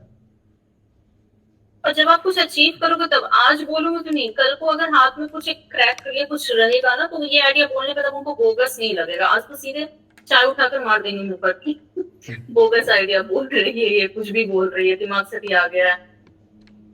पापा ने बोल ही दिया, ज्यादा साइंस पढ़ने से भी दिमाग बौरा जाता है इंसान का। ज़्यादा सेंस नहीं नहीं ठीक है। नहीं तो देखिए मतलब ये सब रहता है। देखो आई आई जस्ट बिलीव कि आपके पास खुद के लिए कुछ एक टास्क होना चाहिए जो आप साइड में करते रहिए। तब मुझे वैसे नहीं, कुछ हासिल कर लो तो आपके वर्ड्स का पावर है, वरना इट्स पावरलेस, आप कुछ भी यस बोलो। यस, बहुत सारे लोग हैं बड़े बड़े पद पर बैठे हैं, रहते हैं बहुत बेवकूफ़ों वाला बात करते हैं, लेकिन सिर्फ बड़े पद पर बैठे हुए हैं इसलिए लोग उनको सुनते हैं। आपने बहुत सही बोला था, आई थिंक 1 या 2 दिन पहले, बहुत रिटायर होके भी जो आए हैं, पापा है किसी के, ये मतलब नॉलेज वाली वैसी बात नहीं, लेकिन आपको रिस्पेक्ट देना है क्योंकि वो एक पद पे थे, वो एक गेजेटेड पोस्ट पर थे, ऑफिसर थे, तो आप दीजिए। लेकिन आपको किसी और की बातें बहुत अच्छी लग रही है, मान लो आपकी बातें अच्छी लग रही है, लेकिन अब आप प्रूव कैसे करोगे ये एक सर है बहुत अच्छी बातें करते हैं? नहीं, वो फिर मानेंगे ही नहीं, उनको अपनी बातें बहुत अच्छी लगेगी, तो अब मुंडी हिला लेना, ज्यादा कुछ नहीं उसमें। हाँ बस बात इतनी होनी चाहिए, क्योंकि आप ये चीज़ समझिए, मैं बहुत सारे ऐसे सिविल सर्वेंट्स को जानता हूँ जिनका जीरो बिजनेस सेंस है और एक नंबर के लालची बेईमान है सब। कई लोग, मैं बहुत सारे को जानता हूँ पर्सनली जानने का रीज़न ये है कि घर में कई लोग हैं, तो मेरी भी उन लोगों से मुलाकात होते सर रहती है। मैं भी 1-2 बार वो शादी का ये छोड़ा, मैं फेस कर चुकी हूँ कुछ रिश्तों में ऐसा, तभी तो अभी शादी डिलेड है। हाँ हाँ, तो तुमको पता है ये ऐसे ऐसे मिलेंगे, लेकिन ब्यूरोक्रेट है, क्योंकि ब्यूरोक्रेट क्योंकि जब आप मेरे कुर्सी बैठोगे तो आपको समझ में आ जाएगा कि उस सरकारी पद पर बैठने के लिए मेंटल एबिलिटी, रीजनिंग और 4 टॉपिक पढ़ के उन्होंने सॉल्व किया है। तो कोई किसी एक काम में अच्छा है इसका मतलब ये नहीं हुआ कि जीवन के सभी कामों में और सभी सिद्धांतों में वो अच्छा है। ठीक है, कोई बहुत बड़ा मैथमेटिशियन है तो वो हमको नहीं बताएगा कि यहाँ हाथ कट जाए तो मुझे किस डॉक्टर के पास जाना है, क्या टेप लगा, वो तो डॉक्टर ही देखेगा। तुम मैथमेटिक्स में अच्छे हो, ठीक है। तो ऐसे ही बहुत सारे ब्यूरोक्रेट होते हैं, लोग उनसे निजी जीवन में सलाह ले लेते हैं, अपने बच्चे को क्या कराएं। अभी वो सिविल सर्वेंट है, तुम्हारे बच्चे को कुल यही राय देगा जाके सरकारी नौकरी की तैयारी करो। एग्जैक्टली जैसे आप गुरु है तो आज आपने मेरा दिमाग खोला कि आप अपने डोमेन वो नीश फाइंड करो, मतलब एक टीचर ही आपका दिमाग खोल सकता है उस सेंस में। तो ये चीजें भी मैंने देखी है सर, ये एक्चुअली सोसाइटी ने बना रखा है ना कि गवर्नमेंट जॉब है, वो एक ईगो बूस्ट मिल जाता है, और फिर आपको मैं इंसान अंधा हो बताऊं, जाता है, जैसे कुछ देखता नहीं है। मेरे बड़े भाई सब सिविल सर्वेंट हैं, तो क्या होता है ना, कोई भी मेरे घर आता है तो अपने बच्चे को उनके पास जरूर ले जाता है कि वो कुछ ज्ञान दे दें। और पता है पूरा क्या ज्ञान देते हैं कि क्लर्क से लेके कलेक्टर तक का सारा फॉर्म फिल करो, सरकारी नौकरी की तैयारी करो। और तुमको पता है आज तक कोई बच्चा सेलेक्ट नहीं हो पाया जिसको भी उन्होंने ज्ञान दिया है। क्यों? क्योंकि एनर्जी उसकी स्कैटर्ड हो गई सब नहीं जगह। यार, जानती हो क्या है, बच्चे का कैलिबर देख के ज्ञान नहीं दे रहे हैं। वो खुद सिविल सर्वेंट हैं, तो वो 4 घंटे 6 घंटे रोज रेगुलर फोकस्ड होकर पढ़ते थे। उसको ज्ञान तो दे दिए, लेकिन उसको फोकस कैसे दोगे, उसको कमिटमेंट की क्लैरिटी कैसे दोगे, वो कैसे 6 घंटा बैठ के पढ़ेगा। और आपकी स्कूलिंग बहुत अच्छी रही है, मेरे बड़े भाई साहब की स्कूलिंग क्लास 12 तक बहुत अच्छी रही है, अच्छे कॉलेज से पढ़े हम लोग, अच्छी स्कूलिंग रही है। तो हमारा मैथमेटिक्स, इंग्लिश, हिंदी लैंग्वेज पर फाउंडेशन स्ट्रांग है। जैसा आप बच्चों को सजेस्ट कर रही थी कि आप देखो कि आपको क्या आता है, तो हमको ये चीज़ें पहले से आती थी, तो हम किसी नॉर्मल बच्चे से कैसे कंपेयर कर सकते हो तैयारी करने आया। उसका तो तुम प्रॉब्लम समझ ही नहीं रहे हो, उसको तुम सीधे बोल रहे हो तैयारी करने लगो। स्पेसिफिक होना चाहिए सब। हाँ ठीक है, बात ये है, जो आदमी एरोप्लेन से पैराशूट लेके कूद सकता है और 10 फ्लोर की बिल्डिंग से भी कूद सकता है, तो उसका तुम बैकग्राउंड भी तो देखो। ये क्यों कह रहे हो दोनों लोगों को कि बिल्डिंग से कूदना है पैराशूट लेके? अरे भाई वो नहीं कूदेगा, ठीक है। सर कुछ बात है कि वो बहुत बड़ा हवा बना देता है हर चीज का। आप एंट्रेंस ही देख लो ना, बीएड का हर साल आता है, हवा बनाते हैं कि कितना टफ है, कितना क्या है, वैसा है नहीं। अब हाँ हाँ हाँ के हाँ, तो देश में ये वही है। अब एसएससी भी मैंने देखा कि मुझे वक्त मिलता तो शायद एसएससी भी होता, लेकिन उस वक्त नहीं था, बिजी थी डिग्रीज में, लेकिन हवा बना रखा है जैसे कितना बड़ा वो हो गया है कि जान ही दे दो। और मेरे पास कोई आया, एक मेरे रिलेटिव, उनका थोड़ा ठीक ठाक एवरेज बिजनेस है, तो मैंने उनके बच्चे को लेके आए, तो हमने कहा कि ना आप इतना परेशान क्यों हो रहे हो, अपने बिजनेस में ले आओ। अरे नहीं बाबू, ही नहीं कराएगा बा, ये बिजनेस में उतना मजा नहीं। हमने कहा यही कराइए, बेहतर है, ये आपका अच्छा खासा सेट है, प्रोडक्शन का काम है ये वो। सच बता रहा हूँ, नहीं माने, 7 से 8 साल हो गया उनका लड़का बेरोजगार है, अभी तक परेशान रहते हैं। और हमको आज भी देख के लगता है कि उनका बिजनेस भी बंद हो गया, लड़कों को लगाए होते हैं तो नया थोड़ा युवा था, मोटिवेशन रहता, और फादर बिजनेस लाने के काम में लगे रहते। तो लोग नॉर्मल से ये काम नहीं कर रहे होते हैं, उनको सीधा था कि अपने लड़के को हमको पीडब्ल्यूडी में कराना, और ठेकेदारी वगैरह करते थे, तो हमको अपने बच्चे को पीडब्ल्यूडी में कराना है। तो मेरे पास, जब मेरे बड़े भाई साहब ने बता दिया क्या क्या प्रिपेयर करना, जब मेरे पास आया तो मैंने बोला देख भाई, तेरा फिजिक्स केमिस्ट्री में फोकस मन है नहीं, ठीक है, ये सब डिप्लोमा इंजीनियरिंग वगैरह तुम डिग्री ले भी लोगे, लेकिन तुम्हारे बस का नहीं एग्जाम को क्रैक करना। मतलब उसको मैं डिमोटिवेट नहीं कर रहा था, मैंने कहा कि तुम डिग्री कर लो और तुम 1 साल पेपर दे के देख लो, अगर पेपर में मान लो 100 में तुम्हारा 50 नंबर ही आ रहा है तो उसके बाद मत प्रिपेयर करना, छोड़ देना। क्योंकि एक बच्चा 90 पाके फेल हुआ होगा, 95 पाके फेल हुआ होगा, तुम 50 पाके फेल हुए हो, तो जो 90 95 पाके फेल हुआ है वो अगले साल फिर दे के पास हो लेगा, तुम फिर रह जाओगे। How far are you from the cut off ये भी देखना जरूरी है कि आप कितना दूर हैं लाइन से। तो मैं सजेशन दिया, नहीं हुआ, ठीक है। और उसका छोटा एक कज़न भाई है, वो कोटा में जाके तैयारी कर रहा था, उसी का छोटा भाई कोटा में जाके तैयारी कर रहा था। अब उसका इस साल जेईई का एग्ज़ाम होना था, तो मैं अपने बड़े भाई को खुद सुना मॉक करते हुए, कह रहा है वो नहीं तैयारी कर रहा था। हमने कहा हाँ वो कह रहा हूँ 12th फेल हो गया जेईई की तैयारी के चक्कर में। तो मैं देखा ये लोग मॉक कर रहे हैं, मैं सोच रहा था कि मैं उस बच्चे से मिल नहीं पाया हूँ, मेरे रिलेटिव का बेटा। मैं सोचा था कि यार उसको कितना प्रेशर में गुजर रहा होगा वो, कि घर वाले कोटा भेजे थे जेईई की तैयारी करने, वो 12th में फेल हो गया, सब हंस रहे हैं उस पर। मेरे से मिलता तो मैं नहीं हंसता, मैं कहता कोई नहीं यार, ये तैयारी वारी छोड़ो, जाके पहले अपना आराम से 12th का पेपर दो, जिंदगी में कोई लेट नहीं हुआ। मतलब जो भी साइंस के, मतलब मैंने भी झेला था नीट के टाइम पर, डी निकला नीट, डर के हमारे पापा को बोल नहीं पा रहे, फिजिक्स नहीं समझ आ रहा है, उस समय ऑनलाइन कोचिंग था नहीं, एक बार मिस कर दिए टॉपिक गया हाथ से, आपके 5 दिन में मिस के गया। अब तो डिजिटल क्लासेस है, रिकॉर्डेड है, हाँ दोबारा देख सकते हैं। Yes right. ये ग्रेविटेशन कैसे क्या काम कर रहा है, उस वक्त ग्रेविटेशन कुछ नहीं समझ आता था, बंदर पूंछ से लटकाया पेड़ से, समझ ही नहीं आ रहा था, एचसी वर्मा दिमाग के ऊपर जा रहा था। अब आप डर के हमारे पापा को बोल नहीं पा रहे, पापा फिजिक्स तो कमजोर है, नीट पार नहीं होगा क्योंकि पैसे लग गए हैं आपके ऊपर, वो एंजाइटी वो सब कुछ झेल, और बच्चा उस डर में बोल नहीं पाता, उस बोझ को लेता रहता है until unless कि सब क्रैश लैंड ना हो जाए। सर 6 साल तक लेते रहा इंसान पोस्ट ग्रेजुएशन जब तक कि क्रैश लैंड ना कर जाए वो, हाँ फिर समय आएगा आपको क्रैश करा देगा। सोचो मैं सोचा तो बच्चा सोचो कितना प्रेशर में गुजर रहा होगा, क्योंकि 12th फेल हो गया है, वो तो जेईई और नीट और जेईई की तैयारी कर रहा था। किसी ने उसका पोटेंशियल देखा ही नहीं कि उसको कोटा भेजना है कि नहीं, क्योंकि पूरी दुनिया जा रही है तो भेजो उसको, ठीक। किसी ने उस बच्चे से तो हर जगह है यहाँ पे सर, ठीक है। तो ये चीज़ें हैं, हमको पोटेंशियल देख के काम करना चाहिए। यहाँ भी जो बच्चे प्रिपेयर करते हैं, मैं क्यों उनको टीचिंग नॉन टीचिंग के हर चीज़ के रिगार्डिंग बात करता हूँ, ताकि अपना पोटेंशियल देख कर वो आइडेंटिफाई करे कि वो क्या चीज़ करना चाहेगा, क्या चीज़ वो कर सकता है। जी sir.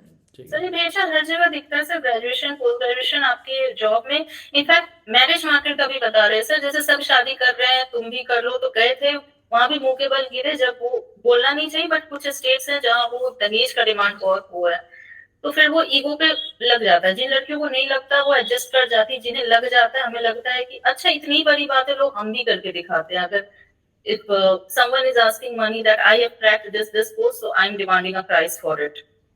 So you have cracked for yourself, not for me. ठीक है भाई, हम भी देखते हैं, ऐसा क्यों करके देख लेते हैं। नहीं बिल्कुल वही चीज़ है। तो देखो मतलब इंडिया में ये सब चीज़ें ज़्यादा हैं, तो मेरा इसीलिए मैं स्टूडेंट्स को थ्रू आउट मैं गाइड करने की यही कोशिश करता हूँ कि भाई मतलब इस जंजाल में नहीं फंसना है, ठीक है। आप अपने लिए एक वे पे करिए कि जो है हम निकल पाए। जैसे देखो कि इसे 8th डे पर टॉपिक मैंने लिखा है सेल्फ एम्प्लॉयमेंट, ताकि वो टर्म मैंने इसलिए लिखा था कि लोग सोचना शुरू करें भाई उस डायरेक्शन में। पीपल प्लीजिंग करेंगे, देर चाल चलेंगे तो फिर आप अलग नहीं बन पाओगे, स्टैंड आउट करना। ठीक ओके, है, अभी जीरो क्वेश्चन है। Thank you Akanksha. Yes Abhay, yes please, quick, क्या कह रहे हैं आप? हेलो सर, नमस्ते सर। नमस्कार अभय जी, बताइए। सर आकांक्षा मैम ने जैसे जो सेशन अभी जिस सेशन में थी इसी में, तो उन्होंने बताया कि जो गलतियां हैं या जो हमारा कैलिबर है उसके हिसाब से डिसीजन लेना चाहिए, अपने फील्ड में उसमें बढ़ना चाहिए।